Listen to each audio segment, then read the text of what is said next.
Hey biggies, welcome to the Digital Pub Club. I forgot the hashtag. Hashtag Digital Pub Club version number 4. How we doing, brothers? Yeah, I'm good, man. I'm good. I just had a bit of a disastrous dinner, as we were discussing before we went live. I've been rushing about a bit today. I've had a lot of work on and stuff of late. So, shall I tell you about my dinner, Johnny? Is that exciting? Yeah, go for it. So, I'll tell everyone, anyone who doesn't know, I'm going to flash up the beers we're going to be drinking tonight. So you're starting with your Andexer. So get that ready, and Brad will tell you all about his brown mustard. I spoiled tonight. You're starting with your Andexer. Oh, hello. Yeah, so basically, I had about 10 minutes to get ready before this live show. So I jumped in the shower very quickly. And then the only thing I could find that I could eat very, very fast was 2 hot dogs, which I put in the microwave for 40 seconds. And I had them in a bit of bread. And then I had some Frenchie's mustard in a cupboard, which I hadn't opened. It was a huge bottle. I'd say almost a litre of Frenchie's mustard. Almost an Andex-sized bottle. Oh, bigger than an Andex. Like bulk buying of it. And I squirted it on the first hot dog. Brown. Baby poo brown. You want yellow Frenchie's mustard. I was very disappointed, Johnny. Still tasted all right. Anyway, back to the beers, eh? Back to the beers. So welcome. What a welcome to version 4 of the Digital Pub Club. We've had 3 wonderful, well, 1 disastrous and 2 wonderful live shows so far. So I hope that tonight will compete with the best of them.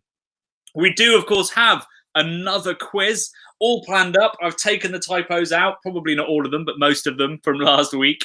And we have added to our very special Trump versus Tiger King round with the addition of Boris Johnson. And it's frighteningly hard to tell those 3 people apart once you take them out of context, or even in context, probably.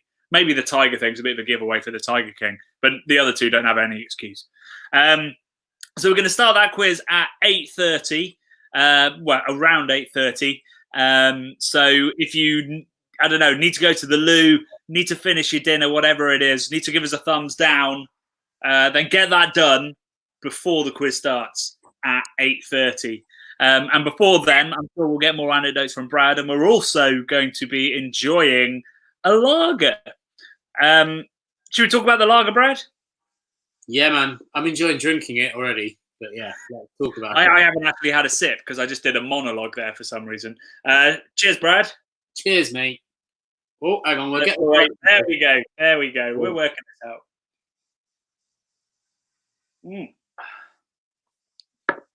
Ready. So, the selection tonight is partly picked for 2 reasons. One of which is what's actually available from beer merchants at the moment. Like, they are much like people who make mini kegs, Sainsbury's, like they're just being piled on and they can't keep up with the beer ordering compared to what's flying out the other end. So we've tried always to have a lager, a sour, an IPA, something a bit weird, something dark, something sour. And this lager was... Well, I haven't had it for a long time, and I absolutely love it, so I thought I'd bring it out. So it used to be called Andexer Full Beer, and they've now changed it to Andexer Hell, I think, because people don't really know what a full beer is.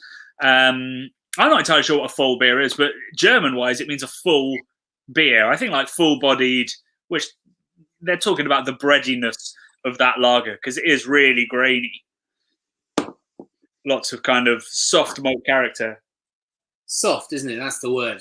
I was going to say very soft. A lot of sort of the Bavarian Hell is a very honeyed, sweet biscuit, digestive biscuit kind of thing. This one is feels more grainy, wheaty, a bit more kind of rustic. Almost like a hobnob versus a digestive biscuit. Yeah, more hobnobby versus digestive. Yeah, that's probably fair. We're going to dive into the comments, have a little look at who's here. We've got some old faces I can see. If you do have any questions, we'll try and field them as they come, but we do have a Q&A at the end as well. So if we miss your question, please don't be offended. It might be coming at the end. Or if you want to make sure we answer your question here and there, we have a facility now called the Super Chat. And the super chat is a little dollar sign at the bottom of the chat section where you can pay a tiny bit of money and get your comment flashed up for a certain amount of time. A, it means we'll deal with your question straight away. And B, it just gives us a little tip to say thanks for doing this. Thanks for running the channel. It's a slightly rough time for us, but I've got to admit, it is picking up again. Our advertising revenues have started to grow, I think, as people realise they should keep advertising, even though they can't necessarily sell everything. Somebody's asking which cheese is first. I wish there was cheese involved in this one. I mean, I've got cheese. I've still got some of the cheeses left. I've still got some cheese. I've eaten most of the cheese, but I've still. Didn't you get 4 of the Coates Hill? Yeah, I did. Yeah. Have you done what I suggested to melt it with some garlic onto a baked potato or something? I haven't done that. I've got 1 left, which I could do that with. And now I have some garlic, so I may well do that. Maybe I'll do that, Johnny. Maybe I'll do that. Maybe I'll run off and do that right now and leave you to it. Well, somebody just asked what beer snacks we're on tonight. I've got some, actually. This, my sister put this American hot pizza. Yeah. Good Lord. A review of that. A care package, and this was in it. So your sister sent you a care package? Well, sort of. Like my mum is able to get Iceland deliveries because she's old enough. So yeah, they just put this in the box with some other shit we asked for from Iceland. I see. I've got a friend who works for the NHS, and so they get to jump the queue when they go to supermarkets. Her and her boyfriend, and she was saying that it's almost not worth it because of the evil eyes and the grief you get for doing it. So everyone's clapping on a Thursday, but then if you jump in front of them in a supermarket queue, they are not happy about that. No. Jordan Cunningham, thank you very much. Yes, thank you, Jordan Cunningham. That's very kind of you. You didn't put a question, but we appreciate it almost even more. There's nothing in it for you. Somebody would love some Dairy Lee right now. Yeah, weirdly, Ned in our live show about cheese, if you guys didn't see that, that's now live. He was he was okay with Dairy Lee, which I found surprising. I mean, I love Dairy Lee, but I'm allowed to. It would be like me saying I love Budweiser. Do you think you could tell the difference between a Laughing Cow triangle and a Dairy Lee triangle? What, just flavour-wise? Yeah. Blind taste test. You've eaten a lot of Dairy Lee. Heather is saying, I've eaten a lot of Dairy Lee in my life, so I'd know if it was a Laughing Cow. I'd like to think I'd know. I feel like Laughing Cow's got a little more of a distinct flavour, but I haven't had either in a while. You think Dairy Lee does or Laughing Cow? No, I think Laughing Cow had a bit more of a funk to it. I think funk's a strong word. Maybe not a funk. Talking of funk, how was that crisp? Do you know what? It doesn't taste anything like pizza, but it is quite hot. It's quite hot. They're very one of the 3 words right. Orange. Right, let's have a look at some more comments. Lincolnshire poacher for me tonight. Yes, a cowboy in Sweden. Somebody drinking Amundsen dry hop lager. Let us know how that is. If it's American hopped, I'm always skeptical. Somebody's eating Thilton and Pitchfork cheddar. Somebody says orange Kit Kats are a revelation. Brendan, don't encourage him. Don't encourage him. Somebody's got Doritos. I mean, that's the snack for watching TV too. I heartily approve, whatever the flavour. Although Cool Original is significantly worse than the others. Have we got? I'd be really interested to know. Have we got any of our North American compadres with us? Because we've changed our scheduling, and we were hoping that we might attract some Canucks and some Yanks. Yes, it would be really great to know if we do have anybody in from America, because we made this shift to try and enhance that. We've got Australia, have we? Good Lord! So that's what it's 8 in the morning for you, isn't it? If so, respect. I hope you're drinking. What are you drinking? Somebody is living.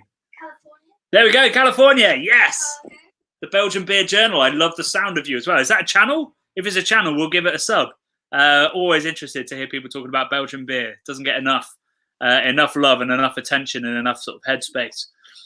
Somebody's eating potatoes, cheese and onion from Northern Ireland. Oh well, I was going to say you're doing it all wrong, but you're from Northern Ireland, so you know the score. But Yeah. the beef potatoes are legit amazing. It is like dried stew. It's just like an oxo cube. It's intense. amazing. So we've got lots of Americans in. That's fantastic news. Really heartening to know that this switch is working for you guys. Let us know what you're drinking over there. We'd love to hear more about some American breweries and learn something about the different places that you're from. Chicago. Yeah, Chicago's a place we've wanted to go for a long time. With go see Half Acre Revolution. I think I'm losing my mind here. So we've got some people asking for the quiz link. The quiz link is not live yet. If we put it live too early, you can start Googling the answers. So the quiz link will go live around about 8:30, so that nobody cheats. I don't know whether people are cheating on the quiz because we've got some really high scores, but the winners seem like very nice people when I emailed them. So I'm going to say they're probably not cheating. No. There's faith in humanity. Having a homebrew in Sweden. Yeah, Scandinavians love to homebrew because their beer is so expensive, I think. We've made a couple of films. Made a couple of films about that, haven't we, Johnny? Homebrewing. We've made a couple of films about that. Well, not Sweden, but in Norway. Right, over in Norway, Mojon. I don't think we ever established how it was pronounced. Everyone seems to pronounce it differently, even in the town. I mean, it doesn't sound very Norwegian, does it? Mojon. No, it does. It sounds French, doesn't it? Which is weird because it was English. Because it was an old foresting town, I think. There was a weird connection. It was to do with very wealthy, aristocratic English people going fly fishing over there, right? That was the restaurant we went to, where they had the salmon and it was a waterfall. That wasn't Mojon. It was a bit away from Mojon. But yeah, rich people, including rich Nazis as well, went fishing there. Ooh. And then the hotel that was there became a Nazi hospital. Jesus. Do you remember that? Did I dream that? It's a weird dream. I sort of remember some weird Nazi connection. Yeah. Yeah. I'm glad I haven't made that up. Because, I mean, I think it's the thing, right? We're all having quite intense dreams right now. It's something to do with like lockdown or the stress or whatever it is. Like the existential crises we're all having means we're all dreaming really vividly. I had a dream about my wedding last night, which is hopefully still happening. And it did happen. Was it good? Did you sing at the wedding, Johnny? I didn't sing at the dream wedding. I will be singing at the real wedding. Awesome. I used to have a wedding band, so I'll be singing a couple of songs in that. I can't remember what happened in the dream. I told you this morning. What happened? There's nothing more boring than people telling people about their dreams. Apparently, there's nothing more boring than people telling people about their dreams. I'm just trying to fill 2 hours, or at least the 15 minutes till the quiz starts. But apparently, I've picked a bad topic. She's trying to backtrack now. It's not happening. I'm furious. Guys, looking forward to your Barbados Beer Festival after this. Yeah, that's where we're headed with our 99p tip. I mean, I'm definitely up for a Barbados Beer Festival. I don't know what to say. I don't know what to say about that. I'd love to go anywhere in the world. Anywhere but your house. Anywhere but my house. Yeah. I mean, we do a podcast as well, which we did yesterday. Where we were talking about what we were, dreaming about doing, and I was saying I just sort of recently discovered this route around the Highlands of Scotland. That's a 500-mile route around the coast, and I wanted to drive it. And then Johnny piped up and said that he planned to cycle it already. So there was me thinking I was being all adventurous and original and shit, and then he's gonna cycle it. It's a famous route. I think they resurfaced it like 5-6 years ago, and then it got really popular. I think. Yeah, I could be wrong. There's some great beers going on in the comments. Optimum Triple IPA from Sierra Nevada. Crikey. Glyn Lewis asks how Heather is. How's Heather? I'm well, thanks, Glyn. Hi, Glyn. She's well and says hi, Glyn. What beer will we have at my wedding? You got to get those little stubbies that you used to, your parents used to. Yeah, should we all be drinking beer d'or as the welcome drink? Yeah. Okay. We haven't decided yet. We're getting married in a town hall, but we're having the reception in a pub, which is free of ties. So I'm going to be getting a load of beer from my old company, Cave Direct. Probably one of the beers actually we're going to have tonight, which is Taras Bulba, may well be on keg. I'm gonna have to rein in my particular taste, I think, because not everyone I know is as into beer as me. Heather's order whenever we go to the bar is pale and hoppy, so there'll be plenty of that. Basically, is what's going to happen. Nice. Maybe some lower ABV because I know what my relatives are like. Andy Topham says people are sleeping. I wish. I hope that's because that's a positive reason. But if not, look after yourself. We're always here for a chat on Instagram or Twitter. Just DM us and we can. Brad can come along and say things like increase the peace and such, and it'll all get easier. That's about all we've got really. What else have we got?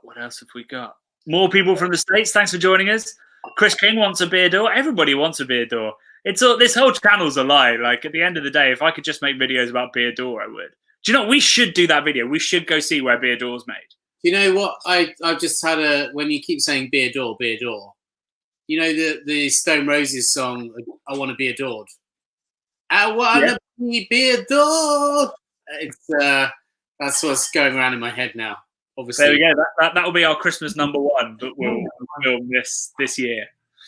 There you go. It's been productive already. We could just hang up now. We've got our money's worth, and so have you.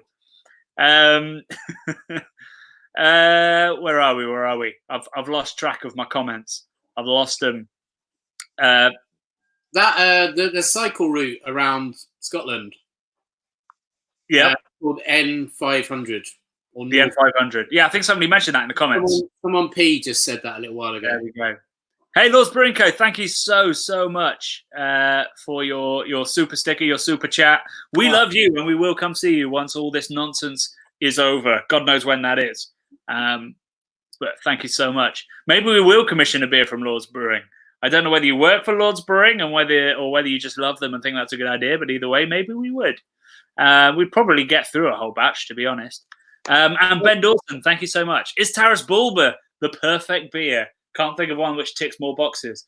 100% agree. We'll talk about it in depth when we get there. But Taras Bulba is like the brewer's beer. Every brewer you mentioned who's had it is like, yeah, that beer is incredible. It's what you want to drink because it ticks the boxes of being dry, sessionable, but still full flavored. But it's also got some nerdy facets to it that we'll talk about when we get to it. It is an amazing beer. And Ben, you're a real charmer for knowing that, and indeed for the super sticker. Thank you. Best beer for a slug trap. Ooh. Yeah, they like beer, don't they? They like climb in and die. Slugs like beer. I think you can't make a slug trap where they're attracted to it and then they fall in and drown or die. One guy is using Corona. They should be using Corona, really. Yeah, apparently that's a thing. Best beer for slug trap, anything by Heineken. Yeah, Foster's maybe, or Foster's. I forget who actually owns Foster's, but yeah, that too. It's a totally bizarre question. That's totally blindsided me, but there we go. Carling, also a great shout. P's channel's just brewed a Schwartz beer and is drinking an IPA brewed on Big Brew Day. What's Big Brew Day? Or did you just do lots of brews? Corona makes slugs cough. Slugs can't cough. If they could do human things like that, I'd feel worse about the way we treat them. No, they're gross. Apparently they're gross. Heather says they're gross, so there we go.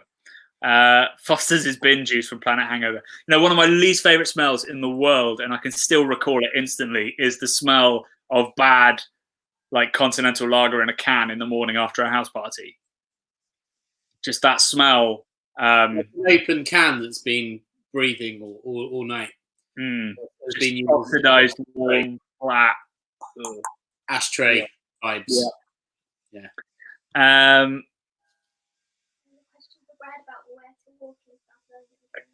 Oh, that's a good question. Apparently, there's a question from Brad for Brad about. Oh yeah, where's the most interesting place to walk around during lockdown? You've been doing cycling, right, Brad?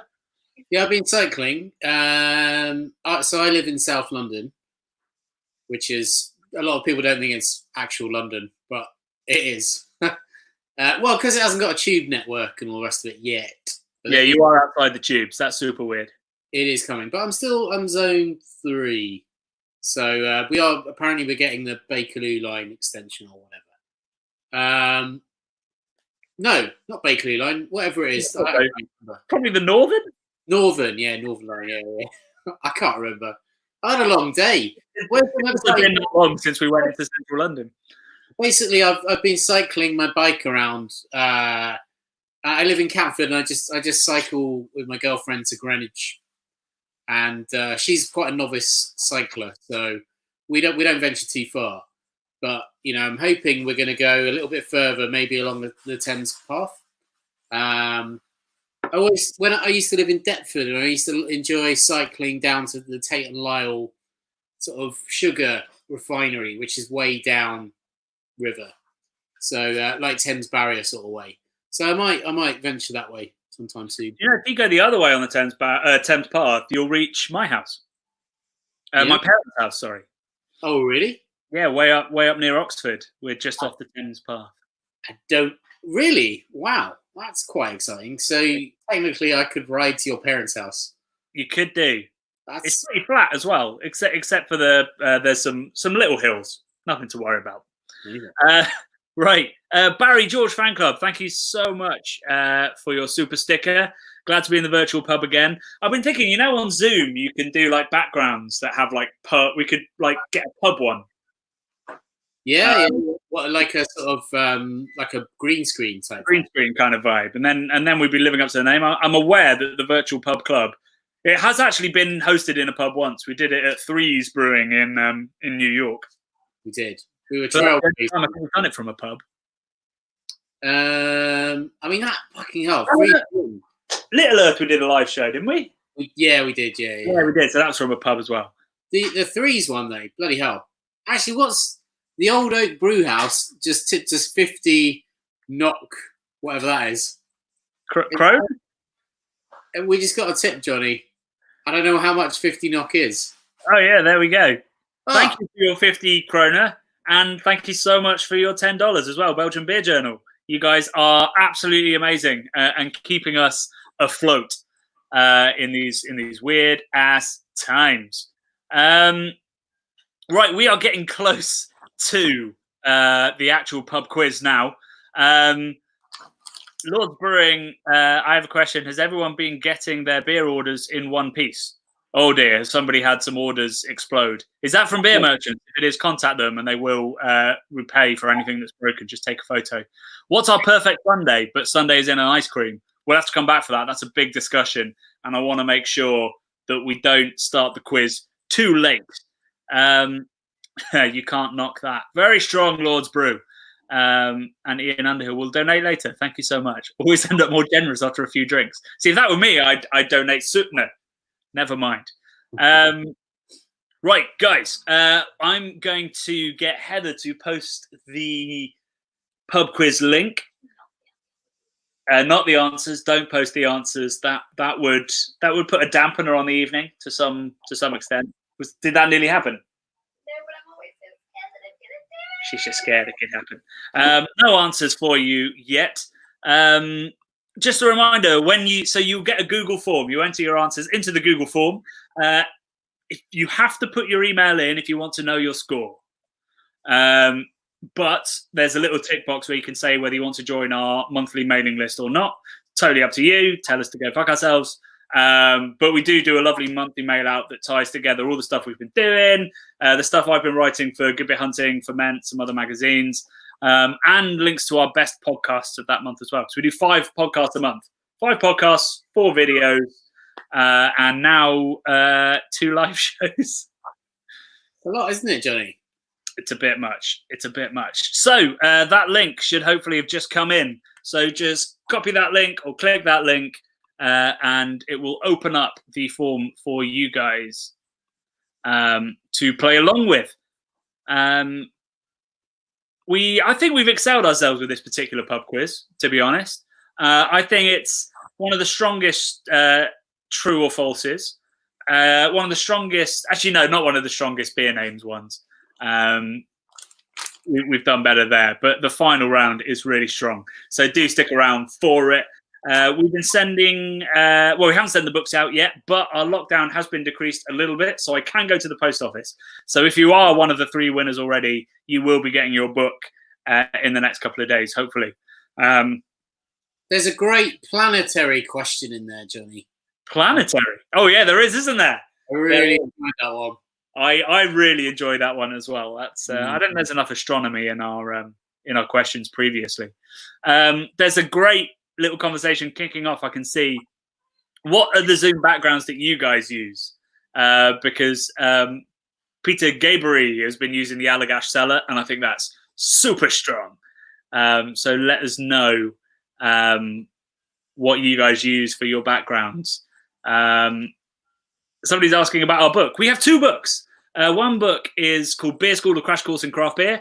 It's everything you need to know to get started in enjoying craft beer. So it's a guide to all the ingredients, all the processes, written in a fun way, and then how to enjoy beer at its best. So how to drink like a beer judge, how to store your beer correctly, all that kind of stuff. And then our second book is called The London Craft Beer Guide.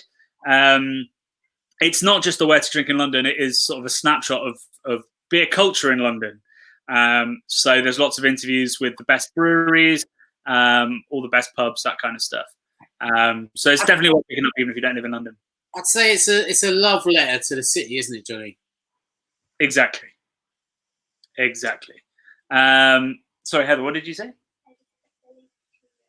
Oh, Heather's just put the links to our books up, so you can go pick them up. Or a glass. So we do have a little merch store, which Heather's linked to. We've got our T-shirts. The T-shirts aren't on the store. Well, they must have sold out. Well, there will be T-shirts and books and glasses. If the books are out of stock, which they frequently are because it sells so well, then just head over to Amazon and they are there. But buy independent first if you can.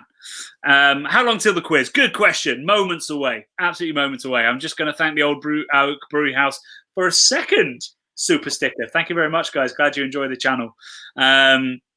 Right, I think it's time for the quiz to start. Are you ready, Bradders? I'm always ready. I'm in a state of semi-readiness. Always training for quiz. So we're going to do the first round, then we'll take a little break, we'll crack the terrace, we'll have a chat, and then we'll move on to the next round. So, Brad, you're going to read the first question. Okay. I will read the second, and so on. So make sure you've got the quiz open, the quiz form.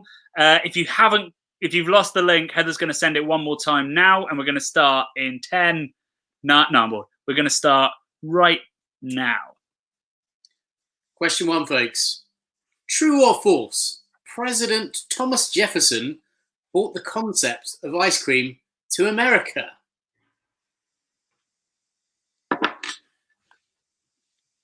Brad, do you know the answers? Because I wrote this one.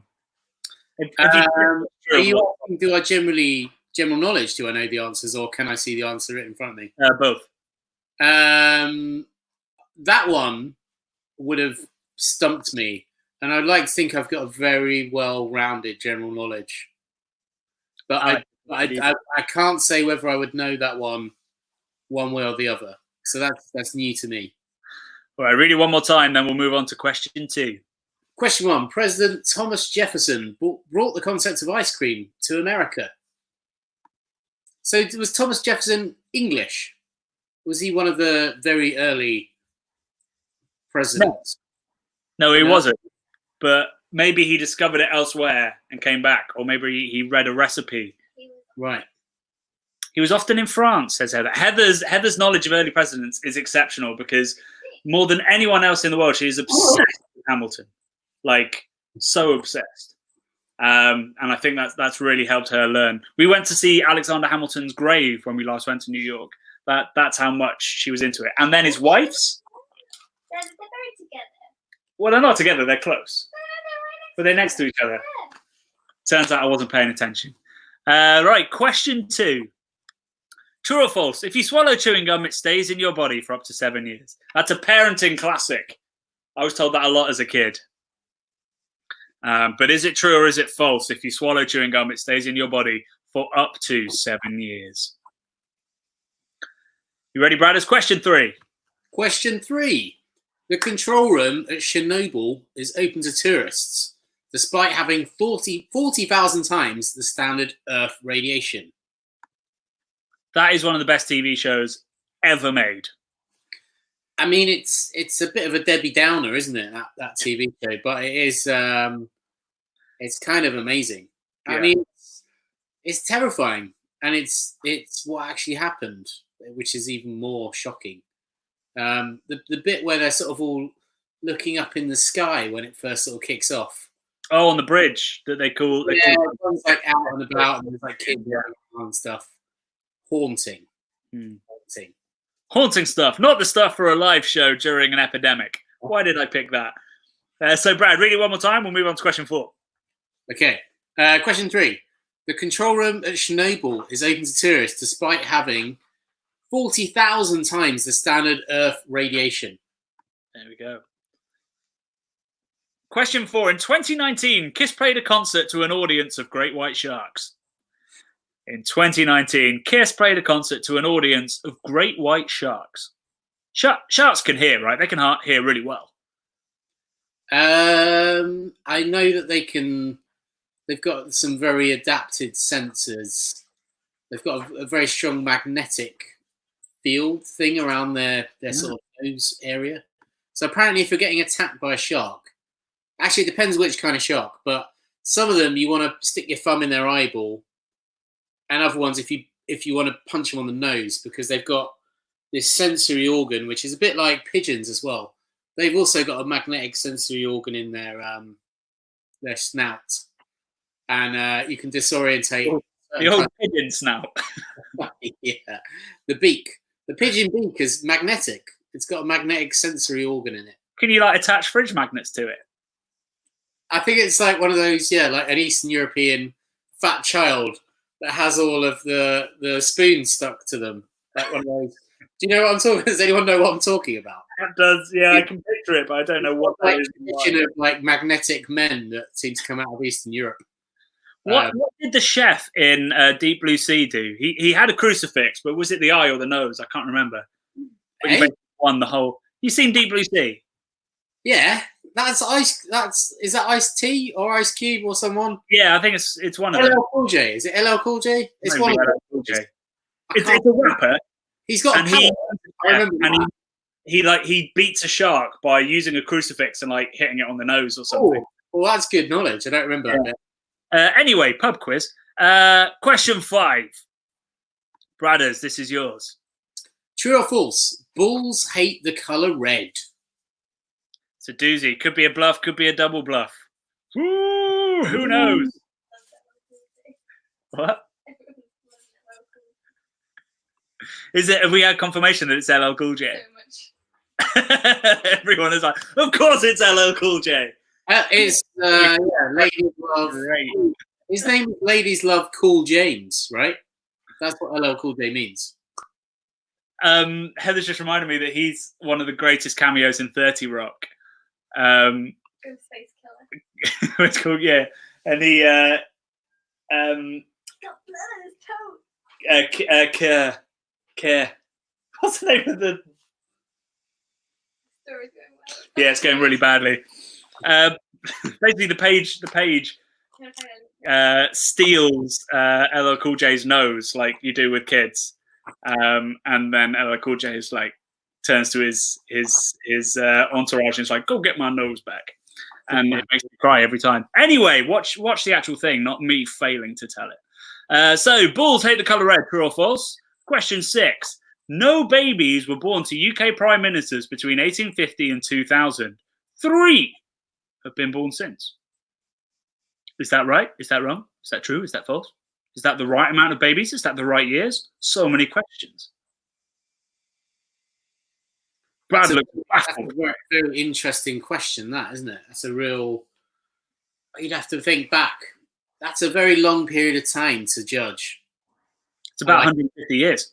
What a great question. What a great question. Thanks, man. That's why I get paid the megabucks. That's it. Yeah, you ready? Question 7.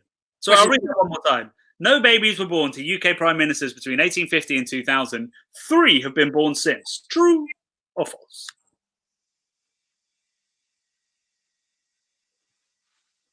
Go on, Bradley. Okay. This is a pandemic worthy question. True or false? 70% of the world's population do not use toilet paper. I'm assuming that's a rough 70%. Yes. Like that survey wouldn't be particularly popular. No. Remember the Japanese? They've got fancy toilets. Probably don't. Yeah. We're talking fancy toilets. Have you seen Demolition Man? No. You haven't seen the film Demolition Man? I don't think I have, brothers. Oh, it's great. It's classic. It's a 90s future, like strange future classic. It's got Wesley Snipes, who's a bad guy from the past, who was cryogenically frozen, and it's got Sly Stallone, who was a super cop from the past who did something wrong and he got people killed. He was also cryogenically frozen. They're woken up about 200 years into the future, and Sandra Bullock is a police captain or whatever. I thought she had better taste in films. So yeah, she's in it. It's got Sly Stallone with her, and they're facing off against Wesley Snipes with white blonde afro hair. Why are you telling me this? Because that's a good point. They don't use toilet paper in the Demolition Man future. They use 3 seashells. So that we've already had a bunch of people in the comments asking, do they use the shells like in Demolition Man? Use the shells, 3 shells, and now we've got people just saying what a wonderful film it is. It's not Wes's best work, but it's up there. What is his best work? Blade. Of course it is. Of course. Why did I knew that. Right, let's get on to question 8. Oh, is that Windows me? get thicker at the bottom over time because glass is actually a liquid. That's windows get thicker at the bottom over time because glass is actually a liquid. We're going to be getting sciencey, people. We're going to be getting sciencey. There's no avoiding it. Did you know, Johnny, that we're all sort of led to believe that there's 3 states. There's gas, liquid, and solid. Yeah. There's actually hundreds of states. I've been reading about this recently. So there's all these like in-betweeny states. Hundreds of them. Obviously, you've got plasma and all these like strange things. But there's hundreds of different states, which blew my mind. Can you name any of them? No. Cool story, bro. I did some cursory reading. I couldn't possibly recite any of the different states. It was quite a high level, science shit that I enjoy looking at sometimes. Let's get ready for question 9. Ready, brothers? Yeah, question 9. True or false? Sharks can't get cancer.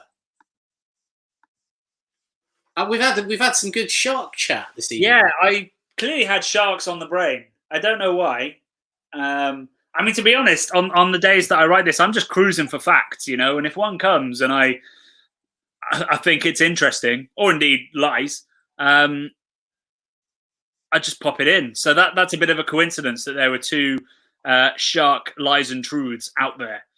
What's your best shark themed song that you enjoy, Johnny? Sharky and George. The Crime Busters of the Sea. Yeah. It was, I didn't even. There's nothing Baby Shark, which that was the only other one I could think of. So why did you ask the question? Because I wanted to see which one he chose. There must be others. There must be songs about sharks, like metal songs or something. Right, sharks can't get cancer, true or false? Question 10. Here we go, Brad. Here's the big question. A planet is a moon that has escaped its planet to become a planet in its own right. That is planet. Sorry, Brad, I cut you off because I wanted to say planet as close to the camera as I could. Planet. That's my favorite. That's my favorite question. It's the best one we've ever had. So, is a planet You know that thing where if you say a word enough, you lose all meaning. That word never had meaning, so it's just hilarious to say. The Plunet is a moon that has escaped its planet to become a planet in its own right. That's just Whether making. it's true or not, just everybody in the comments is going to be like, I want it to be true, so I'm going to click true. That's making me think Star Wars, Johnny. That's not a moon. That's a Plunet. Plunet. That film would have been very different if it had been a Plunet. I mean, did you know actually it's George Lucas's birthday yesterday? He is the richest filmmaker in history, and he's worth, I think, about $4 billion. Literally $4 billion. And he's owned. How many films do you reckon George Lucas has directed in his 50-year career as a director? Directed, not produced or written. No, just directed. 10. 6 films in 50 years. Is it just the Star Wars ones? No, he only directed A New Hope. He didn't direct Return of the Jedi or Empire Strikes Back. So he went from 1977. So he directed. Does anyone care about this, or is it just me? He directed THX153, whatever it's called, the amazing thing he made when he was a film student and he knew Spielberg and whoever else. He went from directing that. He directed American Graffiti, which is awesome. Then he directed A New Hope in 77. And then I believe the next film he directed was The Phantom Menace in about 1999, which is responsible for that. Terrible film. He directed. Guys, we can't fuck this up, so I'm gonna do this one, and then he fucked it. Exactly. Yeah. So he directed those 3 abysmal Star Wars films, and he didn't direct Red Tails, but right, I'm going to move on. I'm going to call time on that particular discussion. I love Star Wars. Because people are desperate for the next beer. So the next beer is Taras Bulba. Heather warns me to look at the comments. I'm not sure I want to. So this is Taras Bulba. This is a Belgian pale ale from the amazing Delacenne. My label's just come off. That's sad. I'd love to hear, before we tell you about it, I'd love to hear your comments on it, especially if you've never had it before. I'm going to give no spoilers and just pour my now entirely anonymous bottle. And then I'm going to look at what's happened to our comments section. We didn't lose many viewers during that, Brad, so it can't be that bad. Oh, yeah, it's awful. It's just people saying beer. Oh, okay.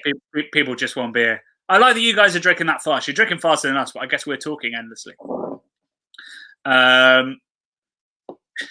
People are enjoying the Brad story time, though, so that's important. Who's vulva? It's not a person. It's not his fault he had Jar Jar Binks. Surely it is partly his fault. Yeah, it is George Lucas's fault that Jar Jar Binks exists. Yeah. Right, so guys, I'm watching bated breath as to what you think of Taras Bulba.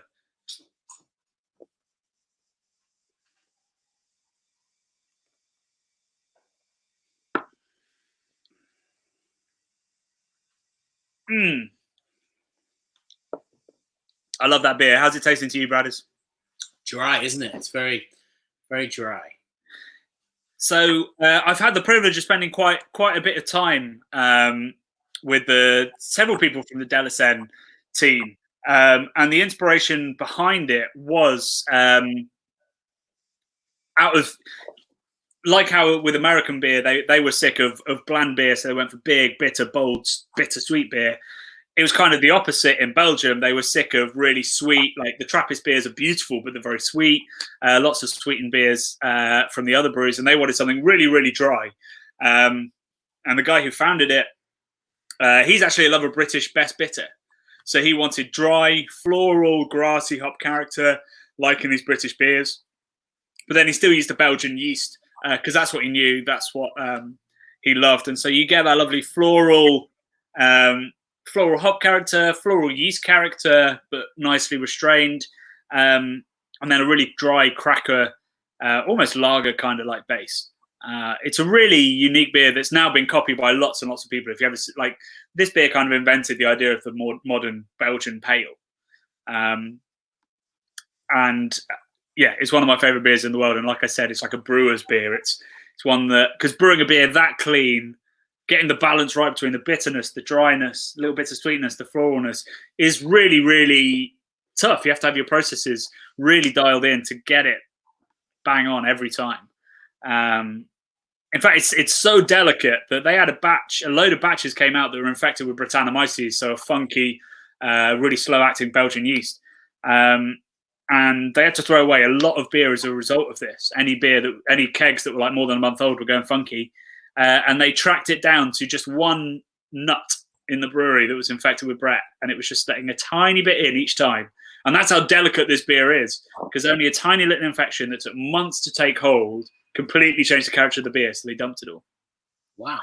That's how delicate it is. And also how much of their brewery they had to take apart to actually diagnose that problem. When you talking nuts, Johnny, are you talking about the variety from trees or the variety that are metallic? Very much not the tree. Okay. Very much the metal. It was a nut that was tightening a pipe between, I don't know, probably going to one of the fermenters. So it was really hard to track down and work out what was actually causing it. Wow. So let's see what people think. Like a hybrid cask bitter. Yeah, kind of. Cask bitters will probably have a bit more malt character, but otherwise it's definitely inspired by that.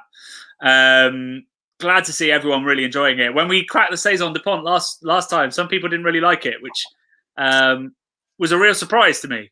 Because I think that beer is just sort of kind of untouchable. But I'm glad this one is hitting all the notes. How many cases did we sell for this for this show? I think we sold at least 47. I don't know the exact number above that. Possibly, I expect probably another 20 cases after that. So roughly similar to what we did last time. So thank you to everyone that bought a box. We get a little commission in that a glass goes in, and beer merchants that bought the glasses off us. So whenever you buy one with a glass in, we get a little bit of money. So thank you very much to everyone that did. What hops are in this beer? We don't know. I once asked Ivan Debates, the guy who founded Delesen, and he wouldn't tell me. He said that he doesn't want to focus on what the hops, the yeast, the malts, or the water is. He doesn't like talking about it. He just wants to talk about the beer as a whole, which I don't know about that. That's I think he's just protecting his recipes. I get the sentiment, but people want to reproduce it. People want to learn from it. And I think you should be telling people what you got. Exactly. So some people have clearly bought more than one box with a glass in. You can get them without the glass. And we do get a tiny commission on that as well. So don't feel bad if you don't want more glasses. But thank you very much, Gen22, for buying glasses again. Dangerously drinkable. That's what Taras Bulba is. And that's why brewers love it. Brewers always have tired palates from trying endless beers. They're usually very hoppy because that's what sells, or usually very sour because that's what sells. The beers like this are like a reset for them. So who is ready for the next round of quiz number 4? If you're having any issues with the quiz, or if you missed the start and don't have the link, Heather's going to post it one more time.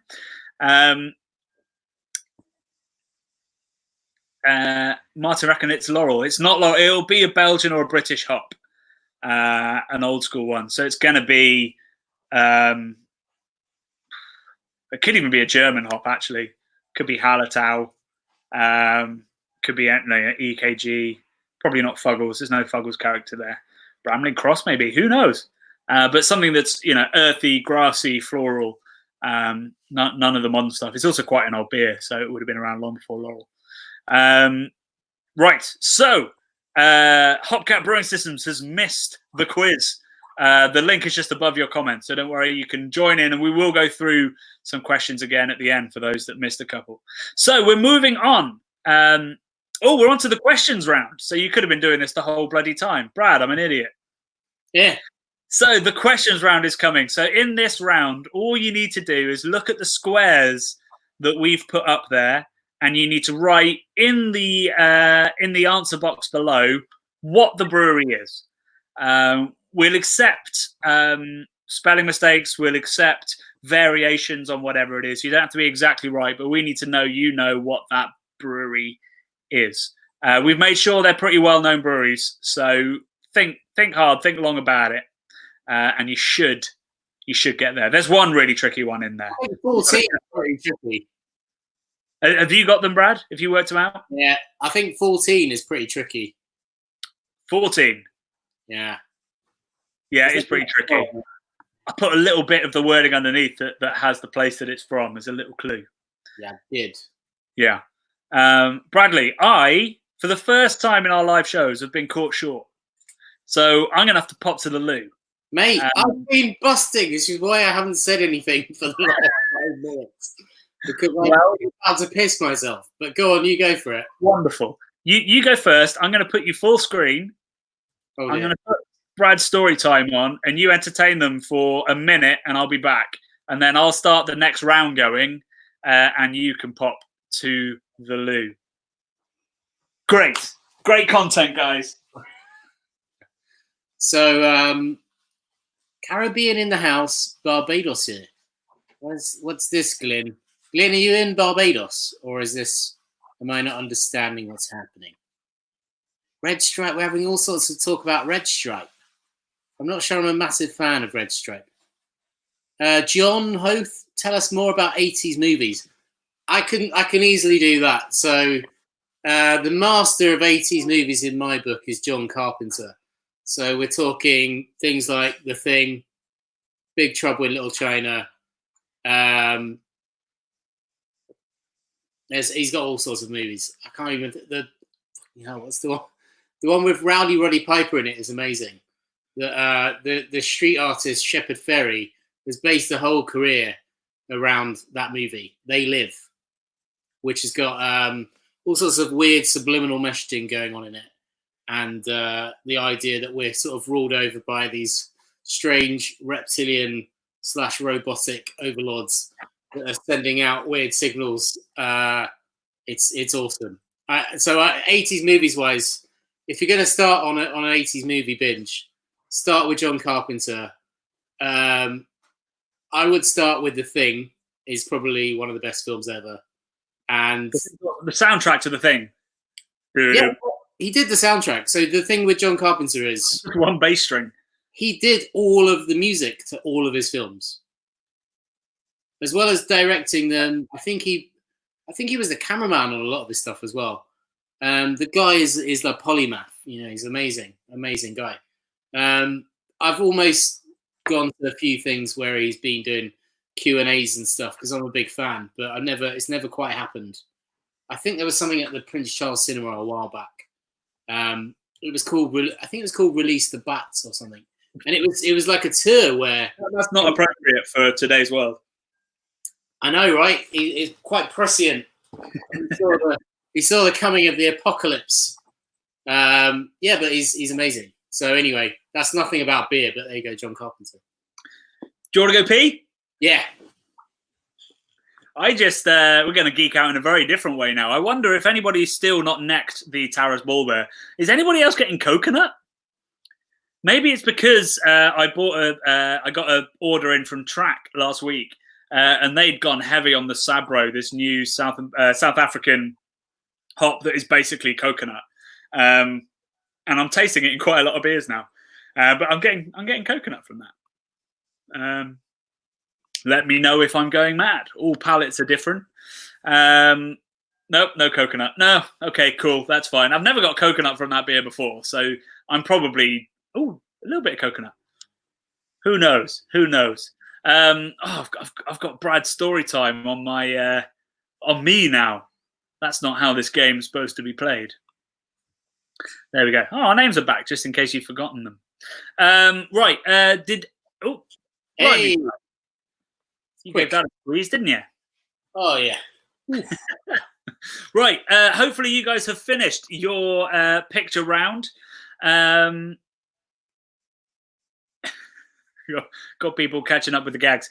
We're now ready for the next round, which is Which of these is a commercial beer name? So you'll see in your form from question 16 onwards a bunch of beer names, one of which is real. So you've got to pick, just pick the one that you think is real. I guarantee you one of each of these is real. So we'll start with question 16. Is it Liquid Circus, Liquid Zoo, Liquid Theme Park, Water Park? Do you remember the 90s PC computer game called Theme Park, Johnny?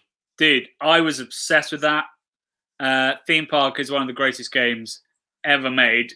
Although the only thing that definitely tops it is Theme Hospital. I don't know anything about that. All I know is Encarta 95 and Theme Park blew my tiny mind when I saw that shit on a computer. I was like, wow, I'm living in the future. Totally fair. I think computers are going to change the world, actually.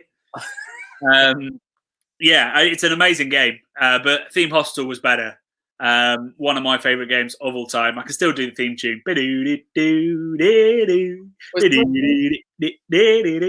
Wow. Was Theme Hospital about buying up hospitals?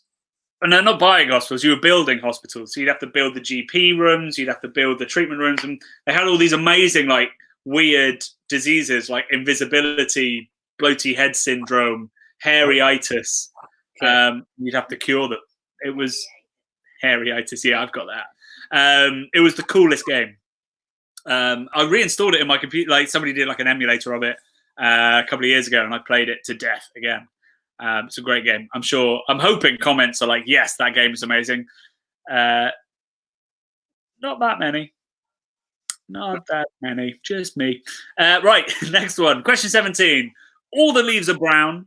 The sky is grey. I went for a walk on a winter's day. Which of those is actually a beer name? I think they're all great beer names. That's a great song as well, isn't it? And a great song. You see what I did there? I was pretty happy with that when I saw the name of the beer. I mean, they were probably quoting it, so that link was supposed to happen, but I like to think it was all me. My favourite beer that's named after a song is what is it? Bees and things and what's it called? Bees and Things and Flowers. Fucking great. That's great. I forget the song, but it's a lyric from it, isn't it? Is it Everybody Loves the Sunshine? Yes, it is. Yes, it is. Which is a great song. Great. I don't even know what that instrument is that they're doing the noise with. I think it was just the hands and the mouth. I think that's how they did it. Question 18. Which of these is a real beer name? Bison bile, moose drool, cow stool, manatee wee. One of those is actually a beer name. See, Heather's had to go to the loo now. It's catching. Question 19. Which of these is a real beer name? Bloody Nora, shit's sake, Jesus Christ, or fucking hell? I felt so naughty. I hope my parents watched the first live show, and I was like, what did you think? Did it go well? I mean, technically it didn't. And they were like, it's not really our thing. I was like, I'm your son. Yeah, we don't really like you, Johnny. Sorry. You know, you're not really our thing. 33 years of trying to get their affection, and it all boils down to a pub quiz with some tech issues. Love me. Watch me perform, mummy. Right, final question of that round. Which of these is a real beer name? Ben Affleck, Damien Thirst, Dame Judy Quench, or Jennifer Aniston? Dude, I've got more questions beyond that. Is that the hang on? Oh yeah. So that's just the end of the which of these is a real beer name. I'm getting antsy in my pantsy. Don't worry, it's all under control, brothers. Yeah. So I hope you guys are keeping up because Brad's about to read the next question. So this is question 21, right? This is question 21. So the question is, which of these is not a thing done by a real brewery or brewer? Named a brewery, Pork Slap, opened your pub during lockdown, hid in a cupboard when raided. Or advertised a seltzer as a COVID called. Oh, I've put a typo in. There we go. Advertised a seltzer as a COVID cure called the COVID meter. Oh, okay. Or intentionally infected a workforce so they could get a certificate of immunity. Jesus Christ. These are dark, aren't they? Yeah, they are a bit dark. So, is it pork slap, hidden cupboard, COVID cure called COVID nator, or intentionally affecting a workforce to get certificates of immunity? Jeez. Yeah. Right. Question 22. Which of these has never been used in a commercial beer recipe? Penis-shaped gummy bears? No water, just whey? Cigarettes? Or chicory? For Americans, I think you might call that endive, possibly. Or maybe we call it that, and chicory is the American one. What we call chicory? I've heard of chicory. I haven't heard of endive. Maybe that's the American word for it. But those really bitter leaves. Oh, right. Okay. So 3 of those things are true. One of them is a false. One of them is false. Gotcha. Right. Next question. Question 23. What is ergophobia? There you go. What is ergophobia? So is it the fear of really tall people, the fear of going to work, another COVID gag, fear of unintended consequences, or fear of everything, semicolon, having an underlying dread at all times? So one of those is ergophobia.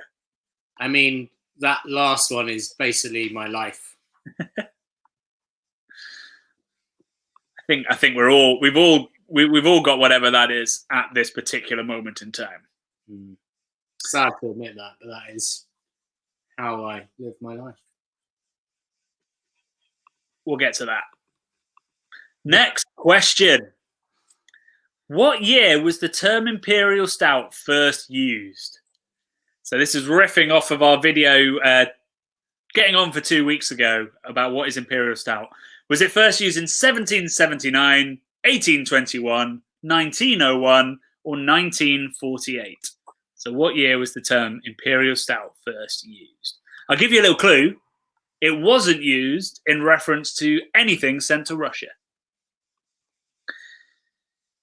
Question 25, Brad. So we are on to the new and improved Who Said It round, in which we'll be weighing up the giant wits that are Boris Johnson, the Tiger King, and Donald Trump. So we're going to read out a series of quotes, probably not doing impressions because that would give the game away. And you need to tell us which of these 3 incredibly powerful people actually said that phrase. Brad, do you want to go first for question? I don't want to read this out. This is very offensive. This is not me. This is one of those dickheads. Orientals have larger brains and higher IQ scores. Blacks are at the other pole. So which of those 3 wonderful, wonderful people said something so racist it should land you in jail? I mean, that's pretty bad. I didn't feel great saying that. That's why I let you say it. Question 26. Oh, something's gone a bit wrong there. What's happened with question 26? That is one we did from last week. Well, we'll do it again. Question 26. Political condoms. Vote for me because you'll need the. Vote for me or you'll need these because you're screwed. That's political condoms. Vote for me or you'll need these because you're screwed. Who said that?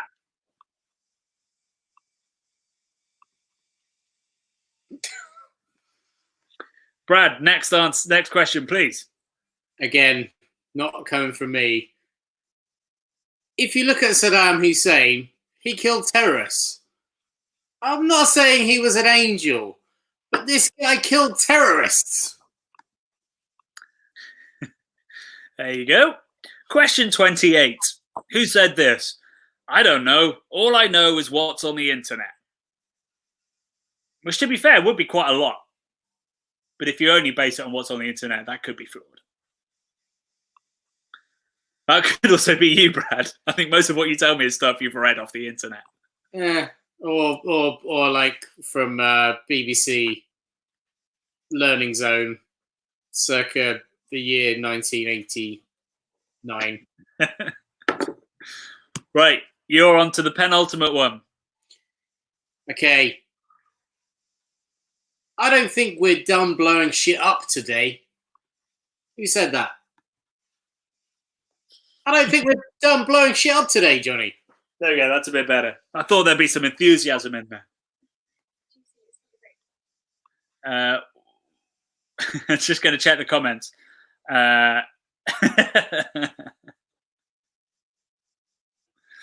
it is a great point. It would be funnier if they weren't mythical people.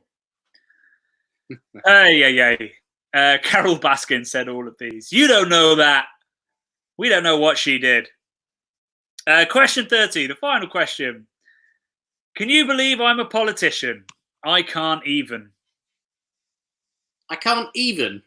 Yeah. I can't even. All right, not like I can't even. I can't even. No, it's originally an American phrase. Just for the record, all three of these men were to some extent, or are to some extent, politicians. Are they all bottle blonde? Oh, Who knows if it's possible? that's interesting. They've all got shit hair. They've all got dyed blonde hair. Hairstyle is worse. You've got the mullet, the mop, and the comb over. Okay, so what? Okay, I'm going to say my order of worst. Yeah. Oh, Mario Boy. Comb over is fucking terrible. That's the worst. And then the mop is terrible. And the mullet is pretty styling, to be honest. You're enjoying the mullet. I mean, I went to art school. I went to school with people that had mullets. I feel like if the Tiger King was to buy some Craft Beer Channel merch, he would be all over the tie-dye t-shirt. He'd look resplendent in the tie-dye. Special, like, tiger sort of orangey one. Be amazing. Right, so that is the end of the quiz. There is a tiebreaker. So if it's never happened yet, if there is a tie on points, we will Brad and I will confer and come up with our favourite answer to the tiebreaker. And for this, we want to know the best beer you've ever had and why. So it might be the best liquid beer you've ever had, or it might be the best moment you've ever had with a beer. Either is good, either is legit. Whew. Right, let's see what comments we missed while reading out those quizzes. Apparently in Belgium, they say endive. The next beer, I'll flash up that little card again so that you guys can see. We're moving on to Lucker, which is the super weird-looking session porter. This isn't a real boozer till a fight breaks out. I'll take any man here now. Guan. Ooh. A bit early in the night, I think, for a fight. Spicy. Donald Trump, orange cone. I think Donald Trump's hairdo is the worst. Because although from a distance it looks probably the most normal, it's the one that will fall apart, quickest. Like a gust of wind, and all is lost.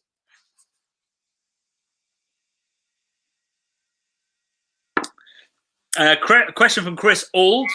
Is that a question or our question? I think that's people trying to help out each other for questions. Can we repeat 25? Yes, I can repeat 25 for you. I'm so professional at this. Where's question 25? Was that the one that I messed up, or is it a good one? It's a good one. Oh, right, it's the racist one. So who said this god-awful phrase? Do you want to read it again, Brad, or you're cool? I don't really want to read that again. You're going to leave that. Anus. Right. So hopefully you've read that now. And let's get on with the locker. I like Lord's Brewing Co. They've commented, mullet, Chevy pickup, and a can of Mountain Dew. The taste of freedom. You gotta. Oh, I like what you've done there. I've tried. There's a bit Pan's Labyrinth. Oh God, it is. Yeah. Hasn't he got it on his hands as well? Yeah, that's terrifying, actually. Right. Oh, Christ. My camera's over full, and now my laptop's slightly portery. I think I'm all good. So I wanted to put this in for two reasons. One, because 2 weeks ago we did a pretty ambitious video trying to get to the bottom of the history of Imperial Stout. And partly because I love Garage Beer Co. I love their IPAs. And I love they make amazing, they call them Barcelona Weisses. They mean Berliner Weisses with whatever fruits they decided to put in. But other than their Imperial Stout years ago, I haven't had a dark beer. And I was hoping, given how good they are at getting body, depth of flavour into their beers, I was hoping they might make a really, really nice porter. So I'd love to hear your guys' views on it. If it's shit, tell us and I'll apologise. But we can already see people saying it's got great mouthfeel, which is what I'd expect. They'd be using their New England water profile, which adds to that body to do the same here. Ian Underhill has said, I appear to have a bit of beer and a lot of foam. I'm also suffering that, Ian. There's a bit of carbonation going on in this can. It does smell delightful, though. Yeah, maybe because you don't put a huge amount of carbonation into New England IPAs, maybe they overcompensated. It's great though. It's got some hop character. Some light coffee roast, nice fruitiness, and then some definite like green hoppiness as well. Really lovely. I'm pleased with that. Maybe just over carb, so I'm going to give that a little shakeroo. I'm interested to know how much dark beer you guys drink. Like, I feel like outside of Imperial Stouts, still those dark beers are not particularly loved, and I don't quite understand why. Because if anything, you got more Maillard reaction. It should be appealing to the cave men and women inside us, because we love that roasty Maillard caramel kind of thing. So it's interesting that they're not as popular. Maybe it's sort of cliches. I remember when I was a kid, like people saying dark beer gave you worse hangovers and stuff like that. Did you hear that, Brad? No, definitely not. I tell you that. I mean, growing up, I used to. Well, I've had a bit of a potted history with my teenage drinking habits. It went from drinking vodka or like really horrible cider in a park when I was about 15. Then I moved on to pretty much solidly drinking Guinness or Star of Pramen throughout my sort of early 20s. It's a Czech lager and Imperial and rich, not Imperial Stout, rich stout. Interesting. Yeah, I grew up in Beckenham, which is sort of like a place in South London, which is a bit sort of chav, I suppose. And I used to go to the old man pubs. The most reliable pint you can get, safety pint, still is a Guinness if you're somewhere that's incredibly bad. Yes, it is for sure. So that was kind of my safety net, was the Guinness. So I've always liked drinking a stout, We've just had a super sticker come in from Ben Dawson again. Thank you very, very much. It's a good question as well. Why this shape for your glasses? Craftmaster used to be everywhere, but now these seem to be the glassware of choice. Glassware is a super contentious and interesting issue because you've got two very important directions you take choice of glassware. One is what is technically best for consuming the beer. The other one is what feels best to drink from, and they're often entirely different. So the reason we picked this glass for our branded one is twofold. One, because it's got the most important thing, which is a tapered body. So if you're tapering it, it means that you're concentrating the aromas as they come out to the top. So it means that when you put your face in it, you're going to get most of the aroma. If you've got a wider one, you're going to find aroma going out that way. So it just concentrates the aroma like a megaphone the other way. So we could have done what we had with our first ever craft beer channel glass, which was those classic tulip ones with the stem. And they're great because it means you don't warm your beer. But we wanted a beer for many reasons that would fit the whole beer in the glass. 2 reasons for that. One, because it means it's just more satisfying to not have to keep pouring your beer.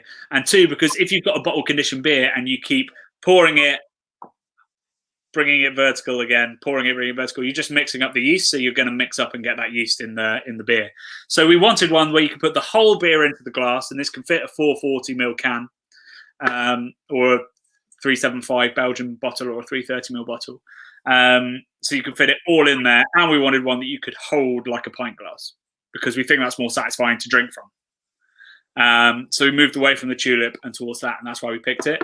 Really, if you want to get the best from your glassware, it's to have multiple glasses. So we picked this because we thought it'd be best for all styles. You can drink lager, IPA, stout like we are. You can have a lambic, which we're going to have in a couple of beers' time, from this glass, and it works really well. But really, if you want to get the best from it, there's specific beers. Specific beers have specific glassware that's best for them. Like lagers, I love it with a handle, proper German. Well, it's not a stein, it's a mass, that kind of thing. Lambics, I love from proper wine glasses.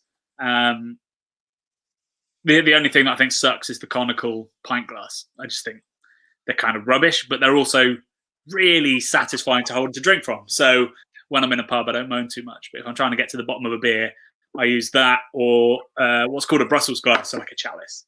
Those are my favourite shapes. Monologue over? we need a Johnny Geek time to match the Brad story time. Well, I mean, the thing with this glass is, Johnny, we considered it long and hard, didn't we? The only thing I think we could top this glass with as an all-round universal glass is if we had some nucleation on the bottom. But that was the next level of expense, wasn't it, to like produce? Yeah, so if we'd put nucleation on, which we wanted, it would have cost about £9 a glass. Yeah. So hopefully, if these glasses prove popular and lots of people buy them, which they have been doing, particularly through the boxes for this, on the next batch that we get printed, we can get nucleation on them because we can order a bigger batch and keep the cost down. But yeah, nucleation is also cool to have in your glass. Somebody loving our glass saying it even works for Scotch. That's another thing. Like me and Heather drink wine out of it occasionally.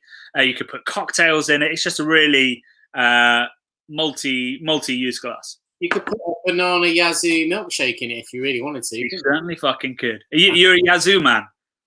I mean, like it's got a dear place in my heart. The sort of powdered banana flavor yazoo, even the chocolate one to a certain extent.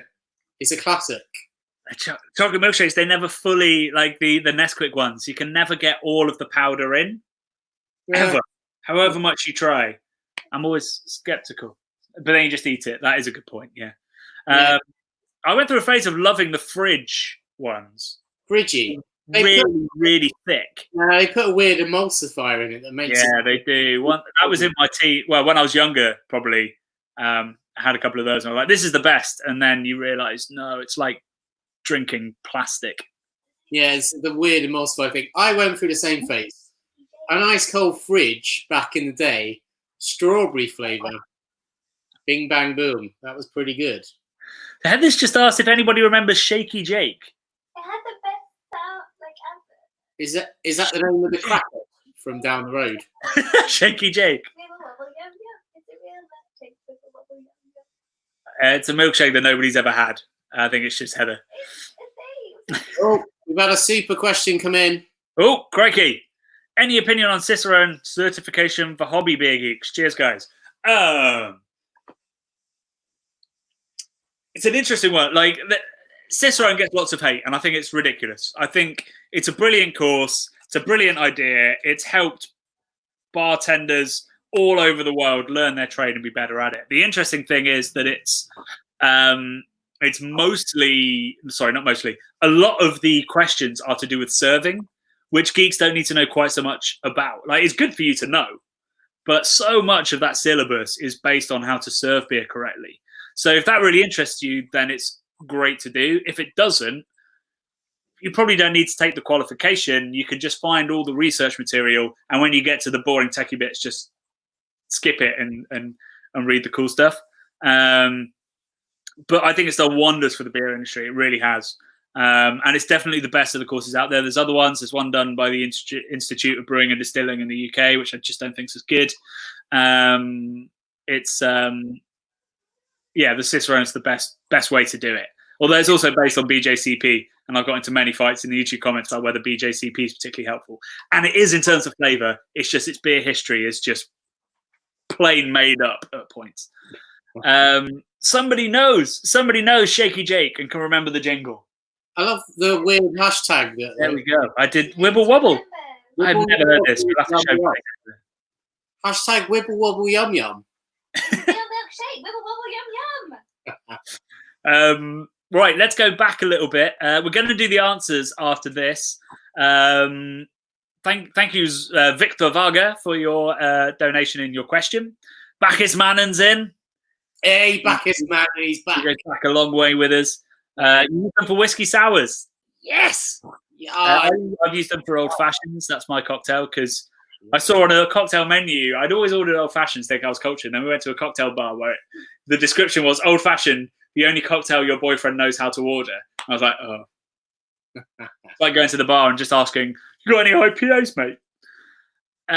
So people are loving this beer. That's really great. It is definitely overcarbed. I think somebody said they saw theirs exploded. And I'm really sorry if that's the case. But the flavors are great. That's really, really tasty. You liking it, Brad? I'm loving it, mate. This is Wibble Wobble Yum Yum. As the it's definitely got a chocolatey, lovely, sort of biscuity, roundly. Yeah, they've got the balance of flavors between the roast, the sweetness, like the fruity sweetness, the chocolate, the coffee, bang on. I don't know, maybe it's just my palate right now. I feel like it's lacking bitterness, but I feel like lots of beers are, or maybe it is just after the Taurus lacking a bit of bitterness because the Taurus is really, really bitter, particularly for a Belgian beer. Yeah, Martin Harris is right. The CO2 is just masking a bit of the flavour. But give it a swirl, knock some of that carbonation out, and it's tasting great. I might take up the catchphrase "Wibble Wobble Yum Yum." I'm gonna put the thing in. I've got it. And there's got the link to the advert. I'm gonna have that as my catchphrase now. I think "Wibble Wobble Yum Yum," and I might whack my belly when I say it. Wibble Wobble Yum Yum. It's strong. It's terrifying, but it's strong. Wibble. I feel like I'm from an alternate universe because I've never heard "Wibble Wobble Yum Yum" before. Nor me. Wow, I think it's fucking amazing. I love that. That's some ad man's come up with "Wibble Wobble Yum Yum." Love that shit. And I hope they got paid well for it. Yeah. Maybe we're too old. Maybe it's a generation gap. I think that was what it was. I didn't want to say anything, but I think Heather's a little bit younger than, certainly myself. You're a bit younger than me. So I think it might have passed me by, the Wibble Wobble Yum Yum. It's possible. It's possible. Not anymore. Right, let's see. Somebody's saying have cheese. A cowboy in Sweden says have cheese with that porter. Yes. Have a nice blue. Have something creamy as well. That'd be lovely. Lord's Brewing, we'll send you a glass if you want to send us a glass. 100%. Love a glass swap. Taurus for the win. You're right. Apparently, Cicerone are doing course preparation series on YouTube. That's 100% worth looking up, actually. Depends who's running it. I don't actually know many of the people at Cicerone, but hopefully they're great. And if they are, that'll be fun times. Neil P, thank you for your super sticker. Loved your podcast on brewery buyouts. Are you bothered avoid if a craft brewery is owned by a big beer, or do you just drink what you like? Neil, we said we would answer these questions as they come if it's a super sticker. We are going to talk about that when we get to the Magic Rock IPA, because they are owned by Lion, which is owned by Kirin. But I'll tell you that Brad and I, we don't make these decisions based on ownership. We make these decisions based on ethics. So if you're a multinational or if you're not is irrelevant. But if you're ethical, that is the relevant thing. And it's much harder to be an ethical company if you're multinational. So we don't agree with many multinationals, but some of them we are yet to find any reason to dislike. Emphasis on the yet. But I'd love to hear your guys' views when we get to that beer. Otherwise, this chaos will get even more chaotic. Talk about Hawkshead. Yeah, we might. That was a really sad case, particularly recently. Right, guys, we are going to do the answers now because I realise that some people are just here for the quiz and that's cool. And I don't want to make people stay up later than they need to. So we're going to do the answers and then we are going to crack... it might be the magic... Is it no, it's a Cuvée Rennie next, I think. I've forgotten now. I need to flash up our little card to remind me. Oh, it's already up. Oh, I just got rid of it. Oh, I'm nailing this. It's the Cuvée Rennie next. Then it's the Cannibal. So let's do the answers. Question 1. The answer. True or false? President Thomas Jefferson brought the concept of ice cream to America. That is true. What? So he made the first recipe for ice cream in America. So, I guess he got it from France. I don't know where the origins of ice cream are, but the historians say he was the first to make it. True or false? If you swallow chewing gum, it stays in your body for up to 7 years. Not true. In fact, it just passes through you entirely intact. Question 3. The control room is open. How frightening is that? Pretty frightening. Who hasn't watched it, on Netflix, watch Dark Tourist. It's a great series. It's a guy who's he's a New Zealander, and he's a bit like a poor man's Louis Theroux, but he gets to travel all around the world, some interesting places. And he goes. I think does he go to Chernobyl? I can't even remember. He's around that. He does. I didn't really enjoy that TV show. I thought he was a bit laddie and exploitative about it, but he's definitely a bit exploitative. He's early Louis Theroux when Lou was definitely a bit more exploitative. Yeah. Right. Question 4. Kiss did play. They did play a gig for Great White Sharks. I mean, what does that even mean, Johnny? They played it to them, and I think they live streamed it. It was some stunt. Bulls are colorblind. Why do they chase after the red then? They chase after the man and his aggressive waving. The red is more to do with Spanish identity than the bull hating it. So it's more like a sort of raptor. Well, it's more like a kind of dinosaur response to movement. Yeah, exactly that. By the waving flag. I mean, I run at flags.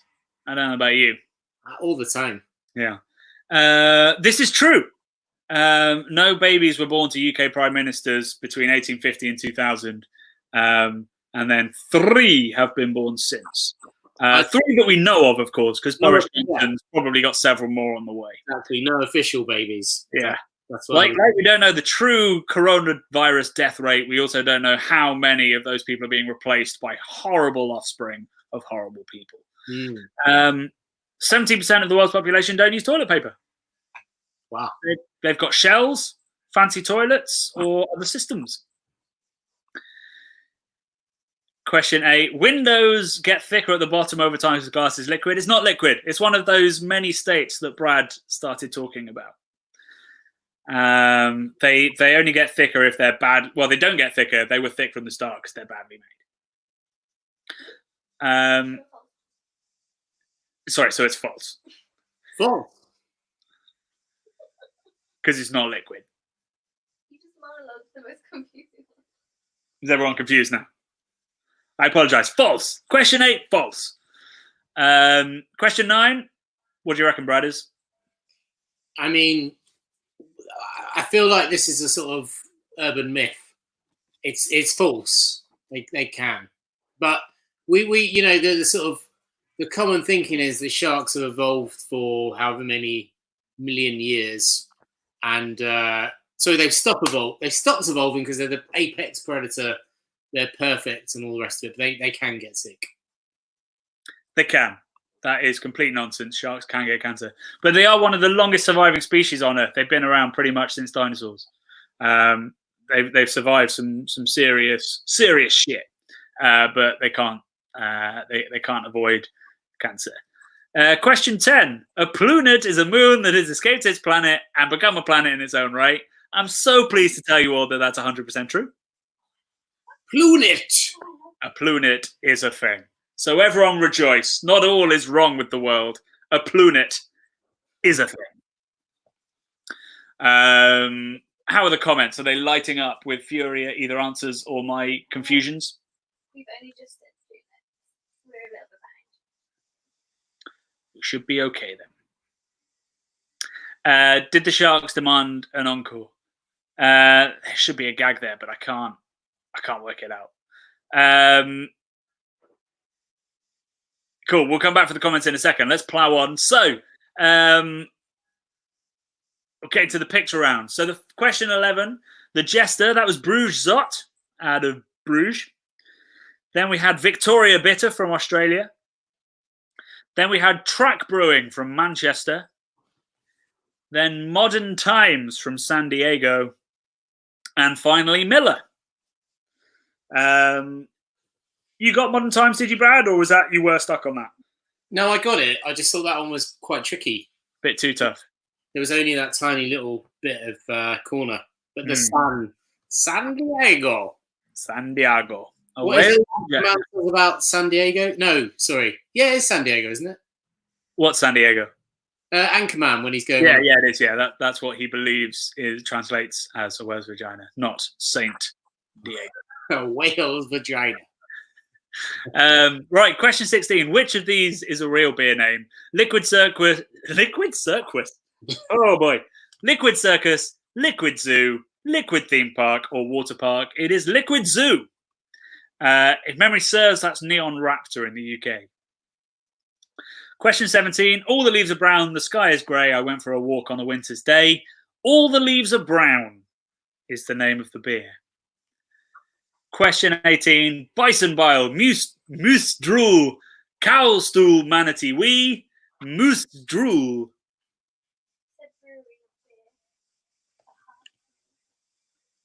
Is somebody calling me out on the half man? Oh. We will totally accept the half man, but lots of people don't realise that is the brewery. In fact, it's only a tiny little thing on the label, I think. So if you put Bruges Zot or you put the half man, that's 100% correct. Question 19. Which of these is a real beer? Bloody Nora, shit's sake, Jesus Christ, or fucking hell? The answer is fucking hell. That is a pale lager from the town of Fucking in Germany. Question 20. Which of these is a real beer? Ben Affleck, Damien Thirst, Dame Judy Quench, or Jennifer Aniston? The real beer is Dame Judy Quench. And there is, in fact, a photo of Dame Judy Dench holding that beer and giving her like a ooh. Which is worth looking up. It's fun. Nice. Question 21. Which of these is not a real thing done by a brewery or pub owner or brewer? Named a brewery pork slap, opened a pub during lockdown and hid in the cupboard when raided, advertised a seltzer as a COVID cure called the COVIDnator, or intentionally infected a workforce so they would get certificates for immunity. You'll be pleased to know the latter is false. Nobody to our knowledge has done that. To our knowledge. But there is a seltzer called the COVIDnator that says COVID cure on it. A publican did open their pub during lockdown and then hid in the cupboard, leaving all the customers in deep shit. And there is a brewery called Pork Slap. Question 22. Which of these is not used in a commercial beer? Peanut-shaped gummy bears have been. No water, just whey, has been indeed used.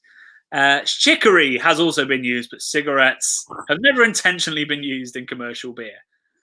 As far as we know. Lots of as far as we knows this week. Question 23. What is ergophobia? Is it fear of really tall people, fear of going to work, fear of unintended consequences, or fear of everything? I've actually forgotten, Brad. Oh, dear.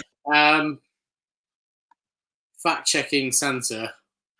I'm on it. It's a fear of everything. Shit. Yeah, it is a fear of everything, an underlying dread at all times. But that goes to show it could have been any of them. I am pleased to tell you that the first reference we have to Imperial Stout Oh gosh, what? Brad, what's happening to me?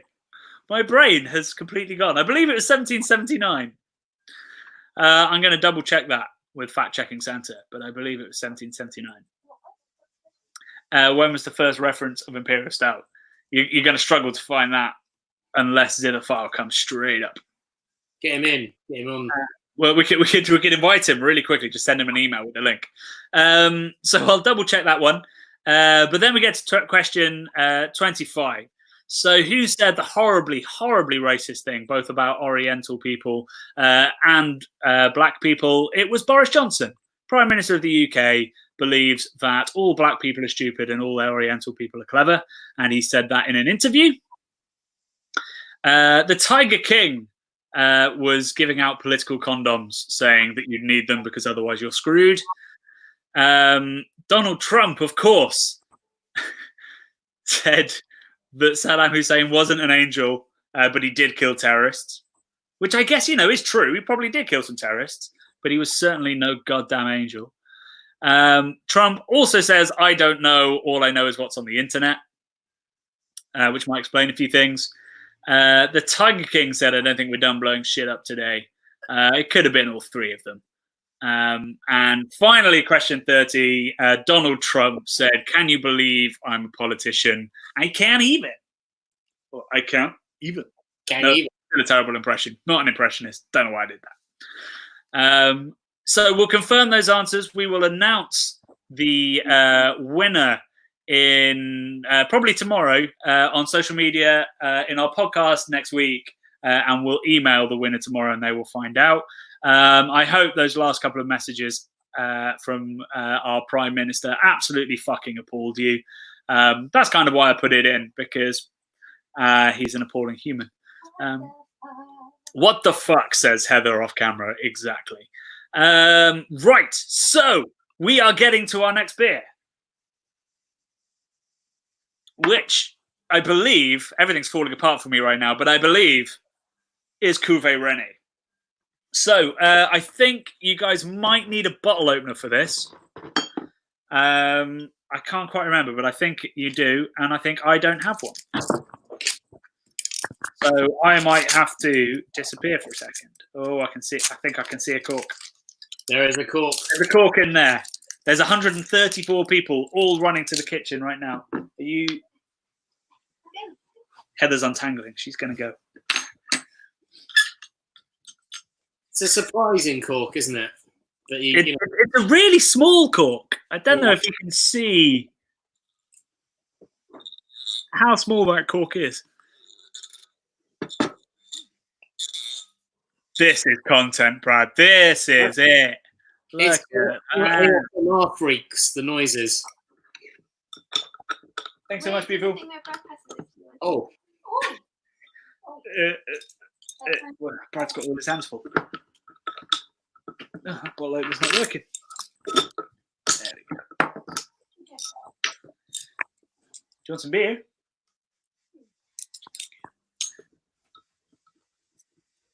Right, I realise we should be filling these gaps with chat. That was quite difficult to open, actually, I thought. Oh, you've got a superior bottle opener. I drink a lot, Brad, to be honest. I've got a one-man band sort of thing. But it does say, to Uncle Brad, love Rory on it. He's my nephew. Oh, and he picked that out personally? Yeah, he did, yeah, when he was one. So the reason we picked this beer, two reasons. One is that this week's video was all about Geuze. The reason, our video basically, over the weekend, last weekend, I got a calendar reminder saying, drink your Geuze, which caused me to have a little think, because I have lots of Geuzes, and I realised it was the one that I'd actually blended myself at Lindeman's during Tour de Geuze. So if you know what Tour de Geuze is, it's when most of the Geuzeries, blenderies, Lambic producers around the Pajottenland of Belgium open their doors and you can go do a tour, drink lots of beer in their beer gardens and have a lovely time. Some of them put on a big old show. So Lindeman's, Boone, Driefonteinen, like they roll out the red Bretty carpet. the Brett carpet. Nearly. Brett the Hitman carpet. The what? Brett the Hitman No. carpet. Anyway, so Lindemans came up with a cool concept where you could pay some money and you could blend your own bottle of Geuze. And I did that, and I gave a little sample of the blend I come up with to Mike Murphy of Lervig, who was doing the tour with us. And he said that maybe the original blend was a little bit too sweet and I should wait a couple of years. He said 3 years. And I filmed it, and we put that film on Craft Beer Channel. And I clearly, then and there, after Mike had spoken to me, put it in my Google Calendar saying, drink your Geuze now. So I got that reminder last week and made a video of me drinking it. And I won't spoil whether it was any good or not. You can watch the video. But I'll spoil it by giving my face, which was... and so that was like a really special moment for me, probably the geekiest I've been since cracking like Pliny, Heady for the first time. It was very exciting for me, and I highly recommend if you ever want to do Tour de Geuze. Some people, they diss Lindemans because they've done lots of sweetened beers in the past and they had to survive, but they make magical straight lambic and a really great Geuze. And I'm not trying to say this is the best Geuze because it's not, but it's one of my favorites. We did a blind taste test, and I think Tilcan came top. I can't remember how the other ones came, but Tilcan used Lindemans Lambic in their blend because they don't produce their own. Cart Brett, yes, Matt Simpson, strong. The sexual tension was unbearable. It wasn't that kind of tension, Lord's Brewing. If Johnny is off, I want to hear about 80s movies. We can come back to that. We've got a Q&A section coming. So I'd love to hear what your favourite Geuzes are. My favourite is probably Boo Mariage Parfait. That's probably my favourite. But at 8%, it's not one you can drink a huge amount of. But let me know what you think of this. And if it's your first ever Geuze or Lambic, let me know as well. Because I love the reactions, even if you hate it, of people trying Lambic for the first time. Do you think it's a bit like, he's gone in for it? I was going to say, it's like taking the blue pill or whatever. Is it the blue pill, the red pill, whatever, from the Matrix, where they suddenly see the real world and they're like, holy shit. The red pill's the real world. The blue pill, you go back to normality. That's what a Geuze is. Yeah. I mean, once you have a Geuze, you'll never think that any other beer is unusual again. You've had the thing unplugged from the back of your head when you first try one. You're a bit like, oh, the jolt of reality kicking in. Absolutely that. So let's have a look at the comments. No corkscrew. This one will have to wait. Shit. Sorry, Matt Horton. We should have warned you. I think Ben from Finboss's first ever Geuze. He says, wow. Is that a good wow or a bad wow? It's certainly bold. Lots of comparisons to Scrumpy Cider, which is exactly right. You'll get sherbet, you'll get Scrumpy Cider, you'll get that kind of almost hay farmyard thing going on. There's also that unripe rhubarb thing that I got in my Geuze. It's clearly something that Lindemans Lambic. So Lambic is the pure form, not the blended form. So a Geuze is a bottle-conditioned blend of 1, 2, and 3-year-old, or other years, but generally 1, 2, and 3-year-old Lambic that's then bottle conditioned. So clearly Lindemans has that unripened. So it'll be coming from the hop, something to do with the aging process, the aging time, or the variety that they use is adding that vegetal kind of thing. Lots of love for Driefonteinen. I mean, the Armand Gaston Cuvée is probably my second favourite Geuze. I don't actually rate the Cantillon Geuze that highly. I think Cantillon are best with their specials. For Foon, the grape varieties are just fantastic. I think they're at their best when they're adding stuff to it. They really know how to do that. When it comes to a blending masterclass, I think Boone and Driefonteinen are probably better at that. On the flip side, I don't really like the Creek from Driefonteinen. You get a bunch of Band-Aid, which is a specific chemical from that, or I get that. Girardin, all their Geuzes are bloody amazing. Jen asks, how is it classed as a beer then and not a cider? So cider has to be made with apples. The reason that this tastes a lot like a cider is because a naturally made cider, a naturally fermented cider, will have lots of Brettanomyces in, and that's what's presenting the barnyard, sherbety, scrumpy kind of character. So that's how they why they taste the same, but they're made one's made with barley, sugar from barley, one's made with sugar from apples.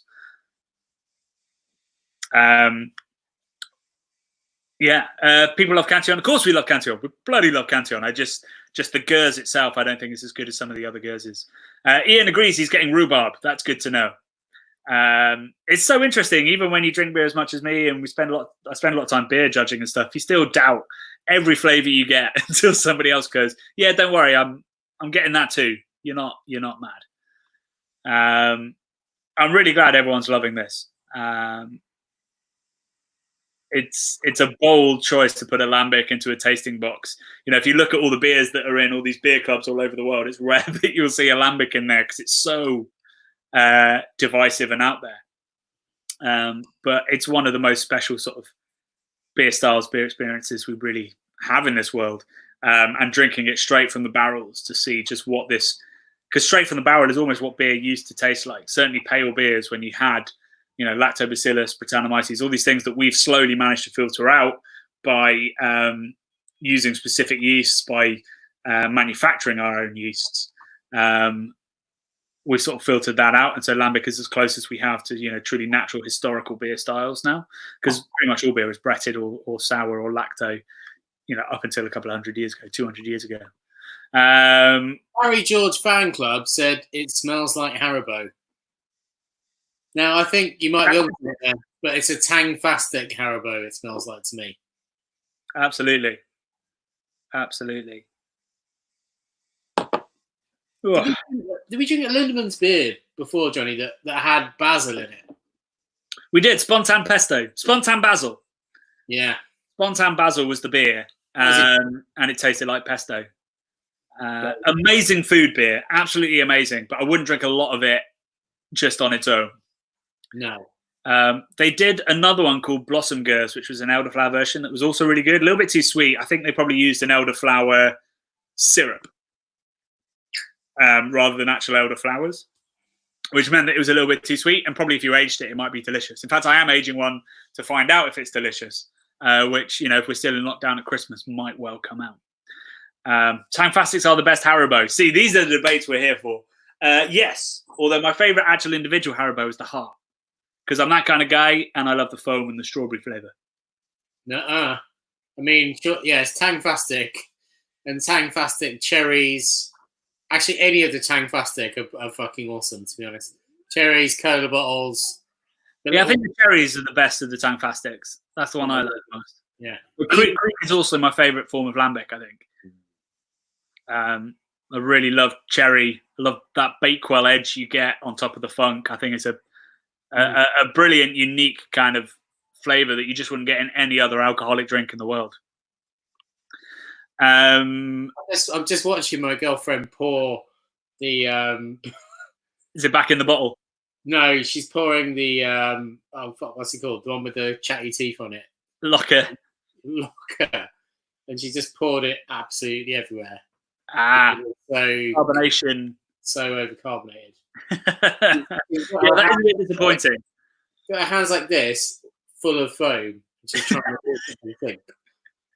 And she's already knocked a beer over this evening as well. So I keep looking over because I'm like, what the fuck? I can't. What have we done now? Can't believe what's happening. We've had many spillages, not from me this evening. Brad does tend to spill beer quite frequently, though, so yeah. Clearly runs in the house. A match made in heaven, yeah. Ben, Phil, are you joining us on Tour de Geuze 2021? I bloody hope so. I haven't been since nobody. Did it happen in 2019? It must have been in 2019 happened. I went in 2017 when I blended that, and I would love to go back. It's one of my favourite beer weekends. So, yeah, if we can find an excuse to get out there, we definitely will. We've done some videos on it. So if you're intrigued by it, if you enjoyed the beer, just search for Tour de Geuze Craft Beer Channel in the search box on YouTube and it will come up. There's one from what must have been 2015 where we get incredibly lost and we thought we'd rely on taxis. There were no taxis. We got lost in the pissing rain for a long time. And then the second one, we managed to get somebody to drive us around, which was much, much more easygoing. And we even at the back of the bus, we had a case of XVII, which is an orange juice and Coca-Cola blend for the hangovers, and a case of Taras Bulba for the acid burns, because you do get some pretty bad heartburn if you're just drinking Geuze all the time forever. Johnny, this is an idea. I wonder whether anyone would like to do the Tour de Geuze with us. Holy shit. Could we organise a coach trip? We could get like 50 spots, find a driver, and take everyone round. We could do a trip round Brussels as well, like go drinking in Brussels before and afterwards. Damn, that's a wonderful idea. We could probably, if we could sell 50 seats, we could make sure that that doesn't cost us anything. I'm into that. Everyone is in. Everybody is in. Right. Okay, that's a thing. That's already a thing. We will, so long as Tour de Geuze 2021 happens in May next year, we will get a bus and we will do a craft beer channel outing if it's happening. Done. Booze Cruise. Yes, Top Cat Brewing System. Booze Cruise. Finding the designated driver for that could be interesting. Heather's just backed out of driving. But I'll drive. No, that's not going to happen either. If I drive, we'll get to the first brewery and just have to camp out. Right. So there's no quick way to get through a Lambic. So I'm not going to even try. And it's a shame if we did. But all I can say is, please, lots of people will dismiss Lindeman's. Don't just drink anything that says Eau de Geuze on it. So Eau de Geuze, you can't call it that unless it's bottle conditioned and unsweetened. So that's the good stuff. That's the sweet stuff. Anything that doesn't say Oud or Oud, depending on which part of Belgium you're from, anything that doesn't say that, it will be sweet. It might still be fun, but it won't be traditional unsweetened Lambic. Right. So where have we got to? We've done the answers. We're into the Ask Us Anything. So we've still got 2 more beers after this one. So this is your chance, guys, to ask us anything you want. It can be about us. It can be about our videos. It can be about beer. We will address the independence thing when we get to Magic Rock. That's why that beer's in there. So hold fire on those questions till we get to that. But otherwise, any questions you guys have. I'm really so heartened by the fact you guys are enjoying the Lambic. I remember when I first had it, it was a tough drink, like it's an unusual beer. It's got a lot of flavors. It's just come up in the comments, old socks. It's got some stuff you don't really expect. And as your palate sort of gets used to certain things, you start to appreciate the things that are just in the background with the complexity. Do you guys have a favorite stout and a favorite imperial stout? Favorite imperial stout is probably, if we're talking clean imperial stout, so not barrel aged, not get any adjuncts, that's 100% luscious from The Alchemist. Remember that, Brad? I surely do, mate. I mean, that stuff's sublime. That was your favourite beer, I think, with The Alchemist, wasn't it? Probably more because you can get beer a bit like Heady Topper and Focal Banger elsewhere. I've still never had an American Imperial Stout like Luscious. So it's just as delicious as the others, but it's totally unique. I just had a flashback to running through the cold store like a giddy child. Woo! Like filming with the smartphone running through. Yeah. Amazing. What a fucking place that was. It's so weird to be beer geeks for so long and to have only seen like the rare Heady Topper, like when your friend shares it with you or somebody sends you a can, and to go into a cold room and there's just like thousands of these cans, thousands of these things that the beer geeks would kill to try, and you're just like, but it's just there. And they were incredible hosts and gave us basically a case of it. And we couldn't get it all home. I don't know whether I should tell people that. We couldn't get it all home because we didn't have room in our suitcases. So we filled our suitcases. And actually at check-in, I had to get a nice lady. Like, we were about 5-6 kilograms over the weight. And the lady at Norwegian Air just sort of waved us through, just like looked for a bus and went, go. But yeah, so we couldn't fit it all in the suitcase. So we just gave it to a guy on the street in Boston. We were trying to give it away, trying to find a beer geek, and we put out a tweet going, does anybody want some Heady Topper? We've got loads of Heady Topper and we can't take it home. And we just gave it to this guy who said his son was a massive beer geek and he was in the forces. So we were like, that seems like a good place for that to go. So he'll come back. He was on tour, I can't remember where, Afghanistan or Iraq. And he said when he came back, he'd have a load of Heady Topper. I hope he's not out there for a year, because otherwise he'll have only just got his very old Heady Topper. But yeah, that was special. Why did we talk about? Oh yeah, Luscious. Yes, Luscious. Let's just find that. I've lost that question. I was just going to get this because I've still got a bit of this left.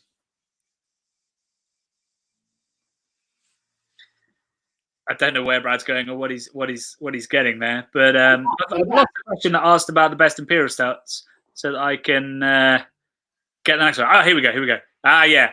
So you're going to bring up the independence question there as well, Brad, aren't you? What was that? What? With your Bourbon County stout. Oh, yeah. No, I was just going to say this is pretty banging, obviously. It is special. We have a concept, so we'll talk about the ethics thing in a sec, but we have a concept called the free pass, where a beer is either so delicious or so significant in the history of beer that we give it a free pass. And one of those is Bourbon County Stout. Another one's Pilsner Urquell, but we'll get into that. I had this just that's to what we've come up with so far. interject. I had this because obviously we did a film about this about 2 weeks ago. I couldn't drink it all and I couldn't bear to throw it away, so I had sausage, mash, and onion gravy last night, and I put some. What was that? Did the coconut come through? No, it just tasted delicious. And it was great, man. You're an absolute loon. Right. Pahala can do no wrong by me, certainly when it comes to their Imperial Stouts. They make amazing stuff. What do you think is the Heady Topper of the lager boom? The super hype lager. Super hype lager. Are there any? I don't think there are any super hype lagers, are there? Yeah, I mean,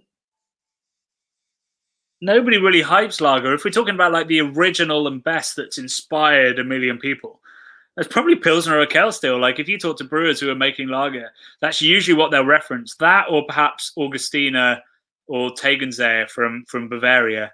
Those are the beers that are sort of inspiring people, I think, to make lagers. For me, the best lager outside of the Czech Republic, like in terms of Bohemian, is 100% Notch, the standard. I think that beer is really special. What outside of Europe or just outside of? I think that's outside of the Czech Republic. Word. I think the best Bohemian Pilsner. Big talk, real talk. But I mean, who can you name somebody that does it as well? No. There we go. Magic stuff. I mean, it is amazing stuff. Have we tried Duchesse de Bourgogne? Of course we have. When did we drink? We drank that in a video recently. Yeah, quite recently, yeah. Oh, it was whether you should age your beer. Yeah, I had one that was from years ago. Yeah. Yeah. Don't age it, because that's actually pasteurized, so it doesn't really develop in bottle. But it's a lovely beer, much sweeter than the Roddenbach, and I prefer the Roddenbach because I don't have a sweet tooth. But maybe Brad would probably think the other way. Yeah, pretty much. Sweet tooth, Brad. Favorite Back to the Future film, Brad? What are you going to say? Number 2? I'd probably say number 1, but I mean, number 2 is pretty good. I think number 2 as a film is perfection. Sorry, number 1 as a film is perfection. Number 2 is ambitious and unique and clever, but it's just not as satisfying as an independent entity. Where did it go wrong in number 3, mate? That's what I want to know. Sorry, say that again. Number 3 is not great. I'd still put it like top 20 films ever. What? Back to the Future is my favorite. I know. Film ever. It's not great. Back to the Future 2 is probably my second favorite film ever. And then just because it's the third version of that, it's still like number 20. Like, it's not a very good film, but I just love the characters. I love the setup. I love the people. I love everything about it. The theme tune. It's one of those things where I just have to go, you know what? It's not that great, but it's special to me. It's your Star Wars. Yeah. Even, the people that still love or can stand watching the first three. Human, neo-human, or unhuman cannibal, which is best? Human. Coast one is the best. I really enjoyed Unhuman Cannibal when we made a film about it 6 years ago, probably. Yeah, that's worth digging out because the head brewer thinks he's hilarious, and he kind of is. And he decided to just give us monosyllabic answers for the entire interview, which was tough to deal with. What was that? That was a craft beer co in Islington. Yeah, in Islington. Yeah. Yeah. That was right when we started the channel, pretty much, wasn't it? No, it'd been going for about a year by that point. Yeah. I think it was the first really nerdy video we did that wasn't like trying to do cooking or try to introduce people to the concept of beer or anything like that. I remember being quite excited about drinking it. Well, yeah, also, it was the first triple IPA, I think, in the UK. The first like really seasonal hype release. It was like America had like Dark Lord for years, and we never had anything like that. So it was a real beer geek watershed moment, I think. Best current UK brewery, probably Daya or Burning Sky, I think, for me, in terms of the breadth that they produce and the quality they make.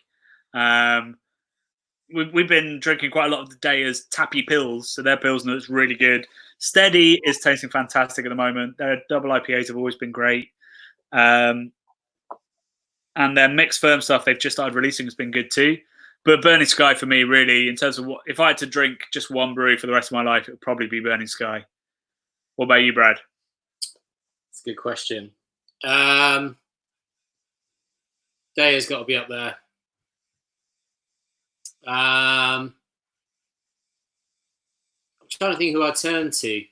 I'm close to Gypsy Hill, so I quite like drinking Gypsy Hill stuff a lot. It ain't mad. Yeah, fantastic. Yeah, great sessionable beers from Gypsy Hill, and I'm a sessionable sort of guy. So they're just rock solid. They're rock solid. Yeah, I think they're right up there. Hepcat's amazing. How do we meet and become friends? We've told this story quite a few times. We met working for Jamie Oliver. In his sort of creative team. I helped run his website, and Brad was a designer in his creative team. And we started the channel because Jamie in 2013 started his food tube. And I've been watching beer reviewers and thinking we could do a little bit more, get out of the bedrooms or bathrooms, kitchens that they're reviewed in and meet some people. And that's kind of how it happened. Georgios, homebrewing questions are relevant. We can definitely answer them. Lord's Brewing, thank you so much for your super sticker. Magic who? Exactly, we'll get to that. Chipping in for a Grainfather. Any tips, books to read? The best tip I can give you is there is a Grainfather users group on Facebook. Just search for that in the Facebook search bar. That's really helpful. They'll answer any questions. Like all beer geek groups, they can be arseholes sometimes. But any questions you have, any tips you need, they will answer them. That's what I use as a resource when I've got stuck with my Grainfather. We do have some brewing videos coming under lockdown in the next couple of weeks. So watch out for that. There'll be some tips in there. We've brewed with it a couple of times, which have some tips as well. The biggest tip I can give you is with the chiller. For so long, I was just chilling the wort and putting it back into the Grainfather, going like, it's never getting down to temperature, before I realised that what's coming out the hose is the right temperature, so just put it into your fermenter. I feel like everyone else knew that, but I was messing it up. Why do you think it is that breweries who make it end up going a bit downhill, so much so that you prefer the new kids on the block? Is it scaling, storage, demand? Do you think it's like, you've got your favourite band that nobody... Like, for me, 10 years ago, I really loved Future Islands, the band Future Islands, and I used to see them whenever they came over to the UK. Yep. And I talked to the singer, Thingy Herring. Can't remember what his name is. Don't know. Great, lovely man. Anyway, and I used to go up and have a chat with him and stuff. And then they brought out an album which went massive, global, and was like more palatable to everybody. And suddenly I was just a little bit turned off from Future Islands. And everything they seem to put out post that album not being as good, Johnny. So is that the case with breweries when they get success, they sell out, maybe they take on a lot of equity, they get bigger, and then it's one of the reasons, Brad. I wouldn't say it's the main one by any stretch. So when you get big, so you've got scaling up issues. Scaling up while getting the same quality of ingredients, getting your beer out in time, and it being sold on the shelf as quickly is really tough. So getting it actually to the point of someone drinking it with the same quality when you've got a lot more beer is much harder. That's why getting big is an issue. But there's lots of other things. So you've got the fact that if you release a beer, and we'll talk about it when we talk about Cannonball, it takes you 5, 6, 7 years to get big, to get to that point, by which time tastes have completely changed. So Cannonball, by the time it was actually popular and doing volume, all the beer geeks had moved on to New England IPA.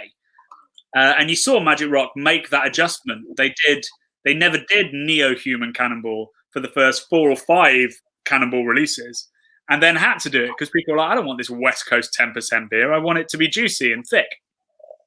So there's sort of palates changing as well. Then there's what Brad's talking about, like the whole not really enjoying it as much. There's the fact that lots of breweries will not literally water down, but metaphorically water it down. So Punk IPA got less strong, less bitter, less Nelson Sauvin, because that's a really expensive, hard to get hop, so that you can scale up effectively.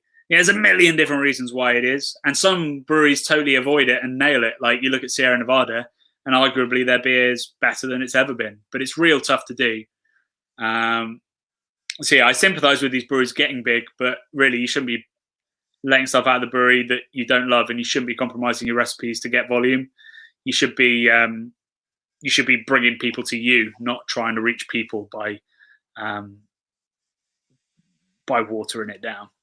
Hopcat Brewing Systems, who have an all-in-one system, say no, not the Grainfather, lol.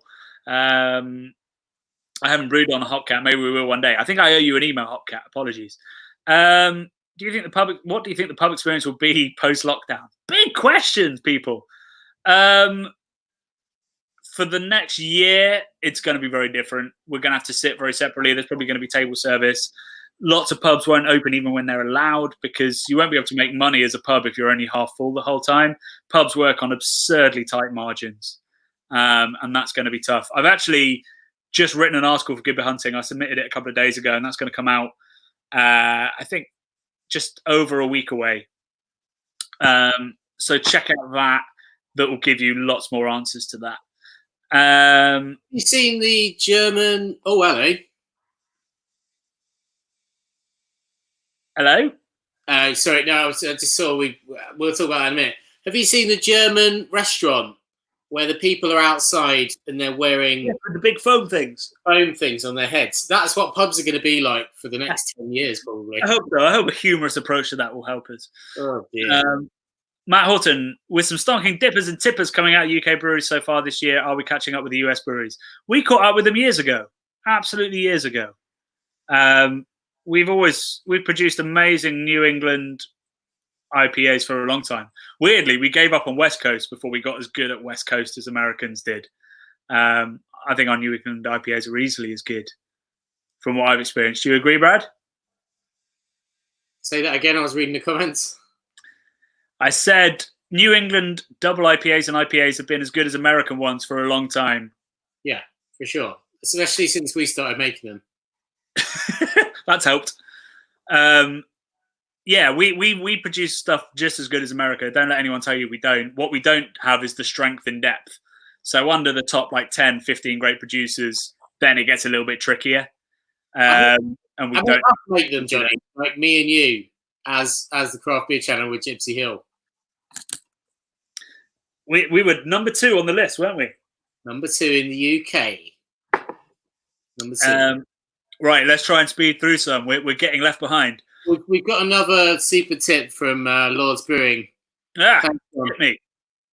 He said, at this point, I'd like to point out that we beat Magic Rock at the brew-off at the Victorian Leeds on taste. That's very impressive, John. Lords, tell me how that came about. How did you beat them? Like in a public vote based on some similar styles? If so, huge respect. Where are we? I don't want to miss anyone. Oh, here we go. Get How to Brew by John Palmer. 100% Gaming Spectrum. That book is amazing. If London Craft Beer Festival happens, are you going to it? It's probably not going to happen. I think what's more likely is they'll move it to the end of the year. If it does happen, either time, we will be there. Best UK lager. Brad, what's your favourite UK lager? It's putting me on the spot. I mean, I used to like drinking at Howling Hops when they had the Keller Pills, whatever it was. There's a Bohemian Pills. Sorry, Bohemian Pills. That was sweet and delicious. I just like drinking in there out of the little dimple mugs. I thought it was great. Yeah, they're gone, sadly, the dimple mugs. But beer's changed as well. It wasn't tasting the same last time I went there. Well, it's a different beer. That's why then, yeah. They changed it to a Kolsch because they couldn't keep up with demand. That's it. So they will still release the Bohemian Pilsner in can, I think. So you can still get it. That was like my perfect little tipple. I love that. I love that. It was great. Last pub we went to. Good question. Oh, that was the last pub I went to. Howling Hops, just a week before this all kicked off. Heather and I went there, and we sat next to a group playing Pandemic, which in retrospect was inappropriate. Best UK lager, I think. Yeah, I mean that Bohemian Pilsner was great. Keller Pils from Lost and Grounded. Braybrook, their Bohemian style lager is incredible. Their New Zealand Pils is incredible as well, which uses a hop that's a descendant of SARS but is really limey, called Motueka. Northern Hellas by Don Zoco is fucking amazing. Utopian, like they've come out with big brewery, great modern branding, looking really slick, but actually the beer is really good as well. You know what? I enjoyed drinking Manchester Union stuff when we were up there before. And Manchester Union, 100%. That's a really great Bohemian style beer as well. Yeah. And we did a video with them. They sponsored our channel for a video to support their lager festival, which is sadly cancelled this year because it was around about this time of the year and it's been cancelled. But that is magic stuff. And they pour it out the side tap and you do get proper like silky pour. They've really smashed that. Great stuff. Brad, Back to the Future 3 is a classic. You're a heretic. Damn straight. I'm happy to be wrong on that one. Bock, I love the style. So hard to find in the UK. What do you think? Martin Harris, I feel your pain. I love Bock as well. There is a Northern Wales brewery called Geipel, Geipel, who make fucking amazing Bock. So if you need some Welsh Bock, 100% check those guys out. Favorite tap room we visited?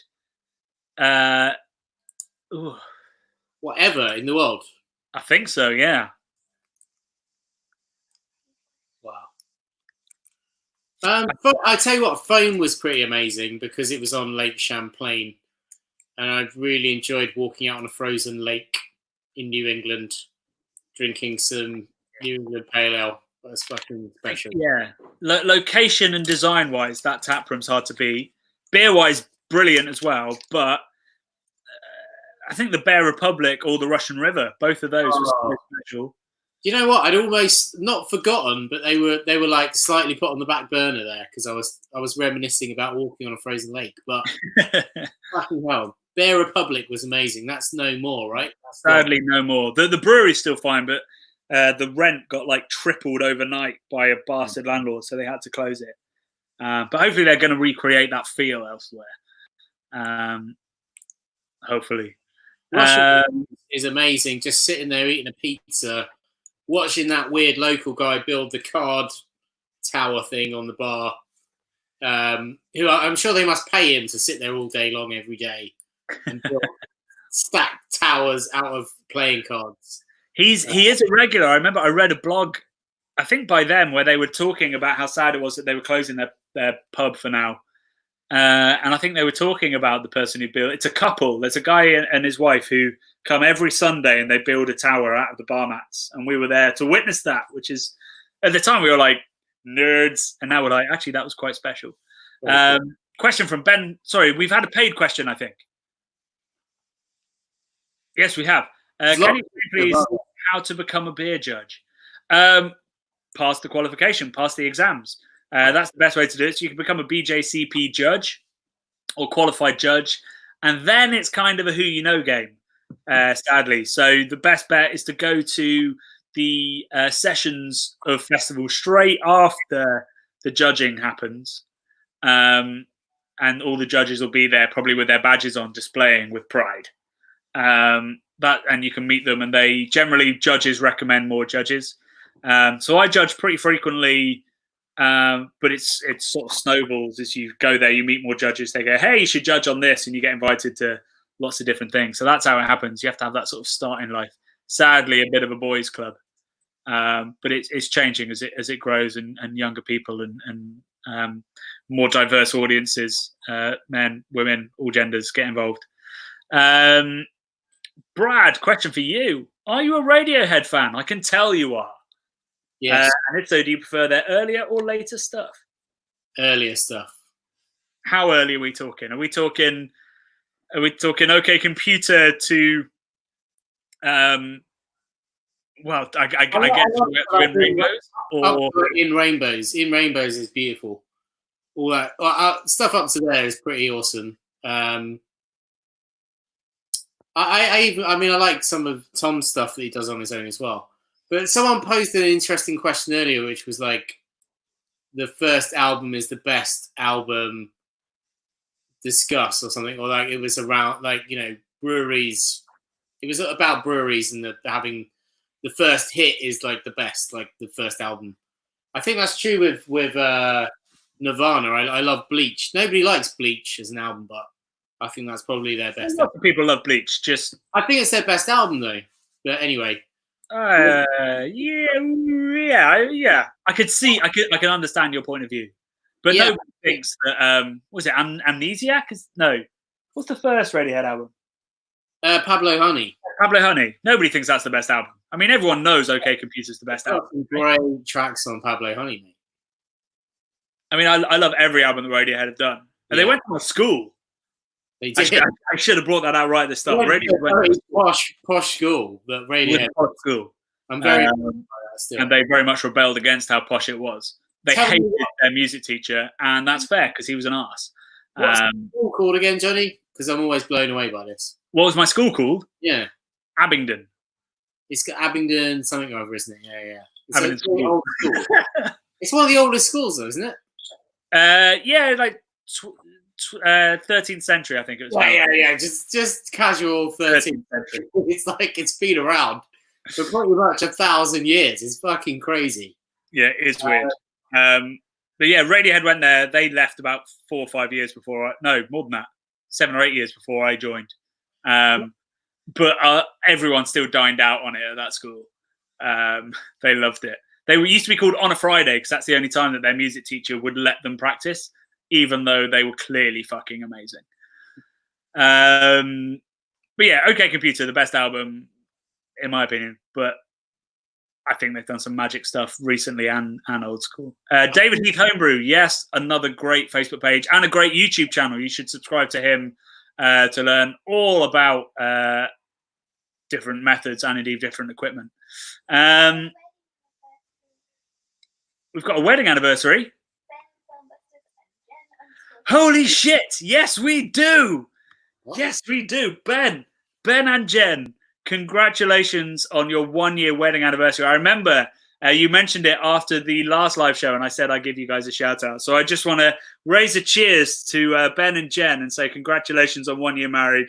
I hope all the other years you have together are as happy as your first. And thank you so much for spending it with us.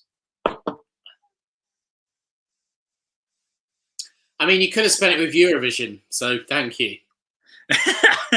I'd like to think we're better than, because it's not even real Eurovision. It's a look back at all the good ones. Right. I'm really sorry. We're desperately trying to keep up with all the comments. We've lost it apparently. Let's have a chat about independence, and then we'll come back for what we can. Hophead or Jarl? Jarl. Favorite Harvey's beer? Bitter. We'll come back for the rest. So independence. So we put this beer in for a reason, for many reasons. One, to have a discussion about independence. Two, to have a discussion about West Coast beers. And three, because I was looking for a West Coast IPA, and sadly it was the only one that was available at the time. So it all came together to create this situation we have now. I'd love to know your thoughts on independence and what you think of our approach, which is ethical. So we discount Heineken. We don't drink Heineken. We don't promote Heineken because they've done many hugely awful things, in particular exploitation of sex workers in Africa. They've done a lot of very bad stuff to do with water supplies in Greece. All of this is, we can put links if you want to see it. So we'd never, ever work or do anything with Heineken. But the thing is, there's also lots of craft breweries we'd never work with because of stuff that they've been accused of and there have been proof of. So I'd love to hear your thoughts on independence and whether you guys say drink Magic Rock, who are owned by Lion, who are owned by Kirin, and Kirin own a brewery in Myanmar that gave money to the army hospital, but the bad on the side that were committing the genocide. All these kind of insane questions that you don't think you have to navigate as a brewer.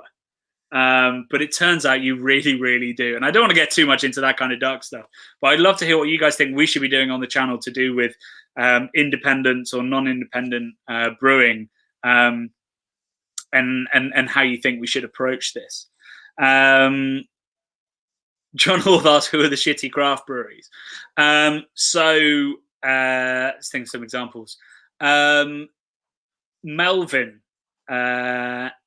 Brewing, the owner of that, got accused of sexual harassment, and very much doubled down on denying it despite a lot of witnesses. I believe they came out with an apology in the end, but when there's so many other great breweries we can drink from, we decided not to. I have issues with Forest Road Brewing, although hopefully I'm going to chat to the founder of that and try and air some grievances and sort that out. But they've been pretty abusive online to some people that didn't deserve it. In fact, somebody said Forest Road. But I'm willing to give them the benefit of the doubt. I'm going to speak to the founder, hopefully, in an interview and have a chat about that. Obviously, there's people like founders who the owners of founders are not necessarily the worst people in the world. That's Mahoo. But there is proof of a severely racist culture being pervasive at Founders Brewing. So we do not touch them either. And that is very well documented, both in the national press and in beer press. So you'd never find us promoting anything by Founders or drinking it. So yeah, Hawkshead is a really interesting question. So they are owned by a company called Halewood, who own lots of very legitimate, very interesting spirit brands. They also import Lambrini and have some more questionable brands. But as far as we know, they are a perfectly ethical company. But then they made most of the Hawkshead team redundant a couple of weeks ago when they could have kept them on under furlough rules, so being paid their wages by the government. So now we're a bit like, wow, shit, can we support them? It's a whole minefield. And my sort of view on it is hugely based on the fact that we can drink independence, so wherever we can, we should, where we can know the provenance, know the people behind it. Although increasingly that gets tougher to do, I guess.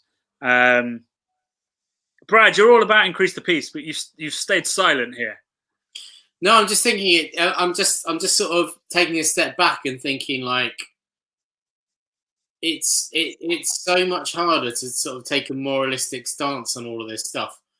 Loads of people don't give a shit, do they, Johnny? Like, you know, the fact that we actually care about this sort of stuff, you know, it sort of limits who we can work with, what we can talk about to a certain extent. But I wouldn't have it any other way. And I think there's a lot to be said about just sort of knowing what's going on. I'm certainly like a lot of this knowledge I didn't have before. You know, like a lot of this stuff you're covering for good beer hunting and ferment whoever else. You know, so you're bringing a lot of this stuff to the table and enlightening me about it, certainly. And it's important to sort of stand up for people that are doing it right and people that are treating people as you'd like to be treated, you know. And like, you know, what else? We're in a niche craft industry here. If you're going to be a cunt, fuck you.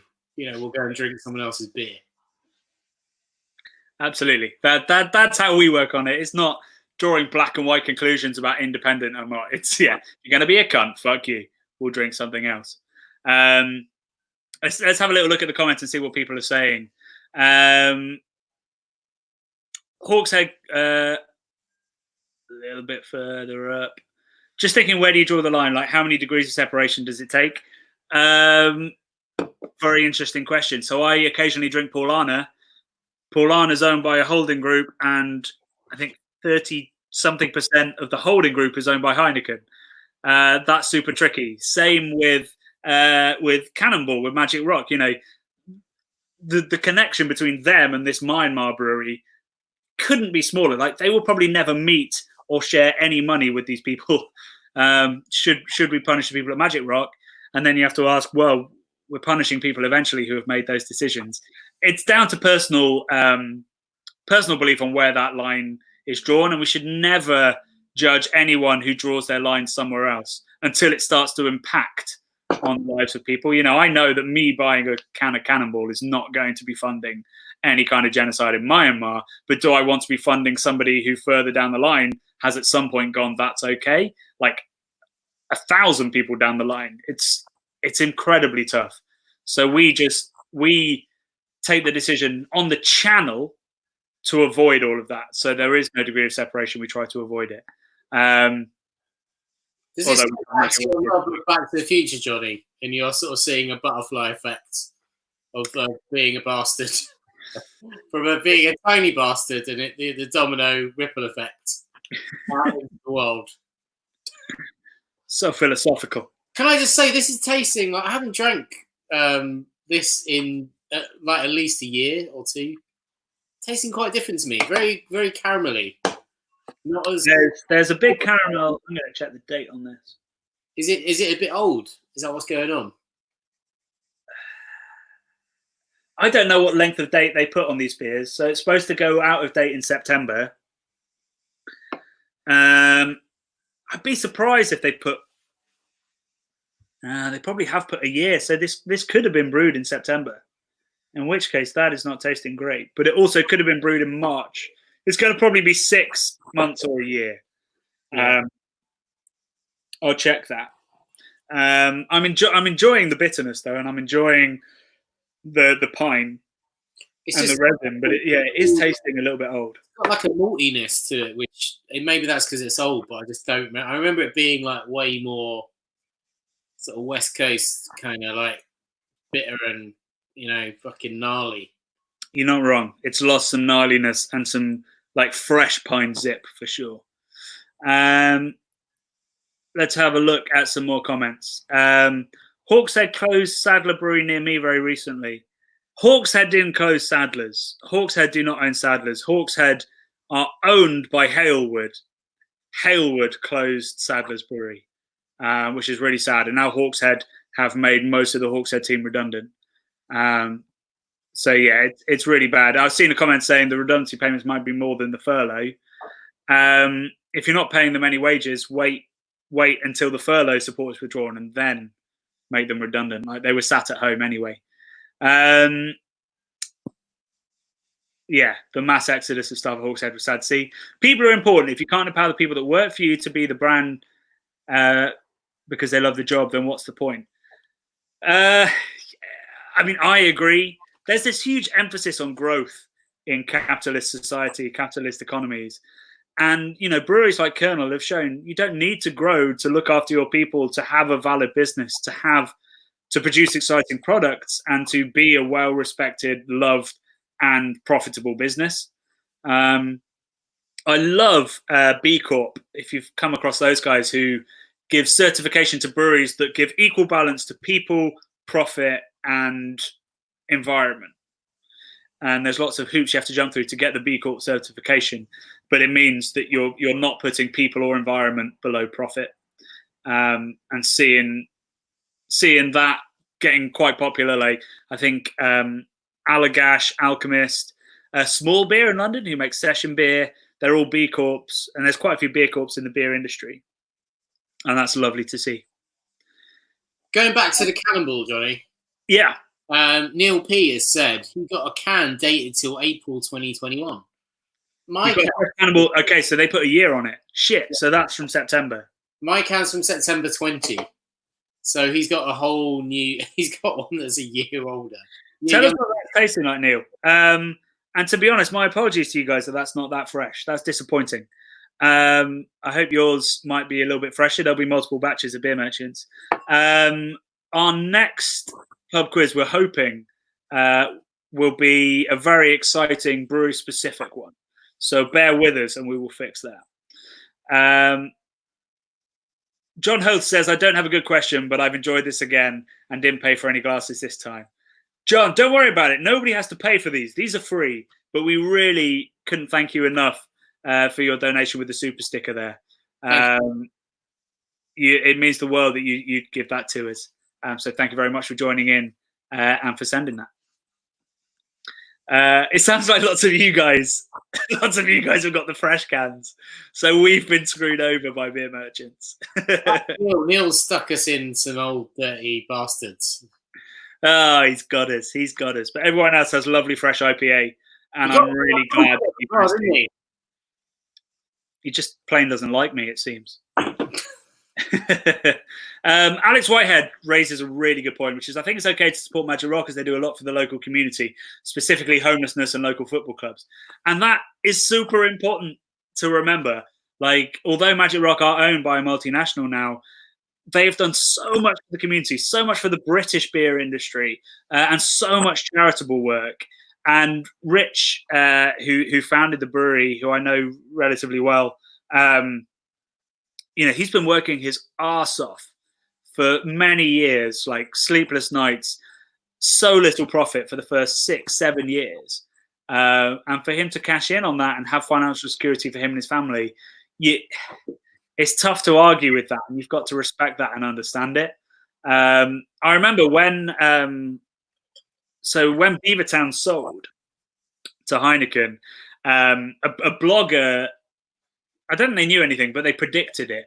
And then the rumor came out that they'd sold and nobody knew who they'd sold it to. And I remember thinking anyone but Heineken. And there were rumors that Duvel, so the Belgian family brewery, Duvel Mortgat, had bought them. And that would have been great. Like, they've done some pretty harsh business stuff in the past, but they are a family ethical business in terms of the way they treat their people. And that would have been a very different situation to Heineken owning that. Ron's Beer Reviews. Hey, if you're a channel, we'll give you guys a sub if we don't yet. Thanks for joining us. We are well into this. We're at 2.5 hours. So I think we're going to get close to calling it a day. In particular, because the British people is now getting up to 11 o'clock. So I'm going to give you guys another minute to ask some more questions, and then we're going to wind it up. Thank you so much, Ian Underhill. You said you would, and you did. Bless you. You might be drunk now, Ian. You said you were going to get drunk. I hope you're drunk. Thank you. I hope so. Martin is entirely right. There is another can, so do crack that can and get drinking that. And we're gonna talk about that as we do the final questions. Don't worry. Sorry, guys. I'm not trying to say we're disappearing straight away. I'm just saying send your last questions. We're gonna crack the last beer. Oh, you absolutely downed it. That was only a mouthful. So we're on to our final beer, the Puka. Now, I believe we got sent the wrong Puka. So I think you guys have got a different Puka. You've got a lime and ginger, like a Moscow Mule kind of thing. We have the original Puka. Look at the colour. So ours is her berry hibiscus. It's one of my favorite beers, favorite sours. So we're going to have to rely on what yours tastes like, guys. So please do let us know how it's tasting, if it's delicious. The reason I picked this beer is because last time we had what's traditionally known as a quick sour. Now, a quick sour, you add lactobacillus. Bradley. What? Enjoying your pour there. Is it that delayed when you were just seeing that? Sorry, because I'm looking across two streams, one which has the comments and one which has my banners. So I'm not sure which one I'm looking at any point, and I've been drinking, so it's getting very confusing at this point. I poured for a solid minute there, so and then you stopped, and then I admonished you. Is that how that worked? Yeah, that was it. My apologies, and apologies to people at home who are not witnessing that delay. Yes, so last time 2 weeks ago we had a quick sour. So a quick sour is a beer where you add lactobacillus. Either during fermentation, you can add a factory-made version of lactobacillus, or you can do what's called kettle souring, where you leave it for a couple of days to go sour before you boil it. This is not a quick sour, and I think it's going to surprise some people. Because it tastes a lot like a quick sour, but actually this is a mixed fermentation beer. This uses a combination of bacteria and yeast, which was gathered from their peat bog beer, which is they have sort of a Flemish red style beer over at the White Hag in Ireland, and they use the same souring bacteria and yeast for that. So it's not a quick sour, which I think adds lots of depth. Peat bog mummies? No, I don't think it's a peat bog like with mummies. Sadly, I know you love peat bog mummies, but it's a boggy area. There's no mummy. I can literally talk about peat bog mummies for hours. Do you want to? Time Team Tony style. No, please don't. Well, I've put me on, not Brad. Yeah, no, I'm not going to. All I would say is, if you like Time Team, you like Time Team Tony, check out Peat Bog Mummies. I've done a bit of a chat about Peat Bog Mummies very early on. I can't remember what that was we were talking about. But it was a classic craft beer channel ramble chat. Ramble chat. Christmas 2017, I think. Was it? I thought it was earlier than that. I don't think so. 16 or 17. Our Christmas video where we had a Lervig beer aged in peated whiskey barrels. And you went off on one. I only put 3 or 4 minutes of that rant in the video. But it was 10, 15 minutes long. Oh, your explanation of what peat bog mummies were. Hell yeah. Can I have you back on the screen, Johnny? Because I'm feeling incredibly unnerved. Thank you. There you go. So yeah, I'd love to know what you guys think of this beer. Partly because we can't actually drink it. We're drinking their very delicious berry one. Let's have a quick dive into the comments. Much lime, smell of ginger, not too sour. That's what I'd hope for. Like some vinegary. Bacillus character, but lots of lime and ginger. A touch vinegary. A bit of a acetic, you reckon? No. That's a comment, but I mean, that's probably a fair comment. Probably. Hopefully not from acetic. Maybe it's a combination of ginger and lime and sourness. It must be a pretty big old beer. Apparently, there's loads of Adam Buxton references tonight. Have we made lots? Well, we've had ramble chats. I said ramble chats. Yeah, I'm fact checking Santa. Yeah, fact checking Santa. Yeah, you're probably right. There have been lots. Yeah, we do idolise that man. I used to go and watch him perform Bug, his live show. I took Regularly. you one, Brad. Do you remember? We went. Did we go to the David Bowie one? One of them. Yeah, we went to David Bowie. Yeah. I had a friend cancel. That's right. Yeah, thanks for that, man. Yeah, no. Enjoy Brad. That's what we call you. Yeah, he's great, isn't he? Come on, he doesn't like a bit of Captain Buckles. Oh, he's amazing. He would. Oh God, if we could have him on the bubble, that would be the most amazing. We just need to sort of work out where he lives in Norfolk, and then we'll bring a dog and be like, oh Adam, I didn't know you were Rosie. Why don't we be dog friends and then we'll be real friends? Exactly, yeah. Yeah, we'll just be. Cowboy Queen says he saw the Bowie Bug, so maybe you were there on the same night as us. Shit, that would be weird. Bowie Bug, because I saw the original one, then they replayed it, and I think that was the one I went to with you, Johnny. Yeah. Oh, what? So I was second choice. No, he did a Bowie Bug a long time ago, and then post Bowie. Oh, I see. He did a Bowie Wallow afterwards. Bowie Bug. I went to the original Bowie Bug. I see. Okay, let's look at some comments. Hi, Craig McCormick. Thanks for joining us after your family Zoom call. Let us know what you're drinking. We are on the verge of winding this up. We are more than 2.5 hours in. But people are saying there's a lot of lime. That's the overriding review of this. But anybody who does love really sour beer seems to be enjoying it. I think the berry one is maybe a little bit more subtle.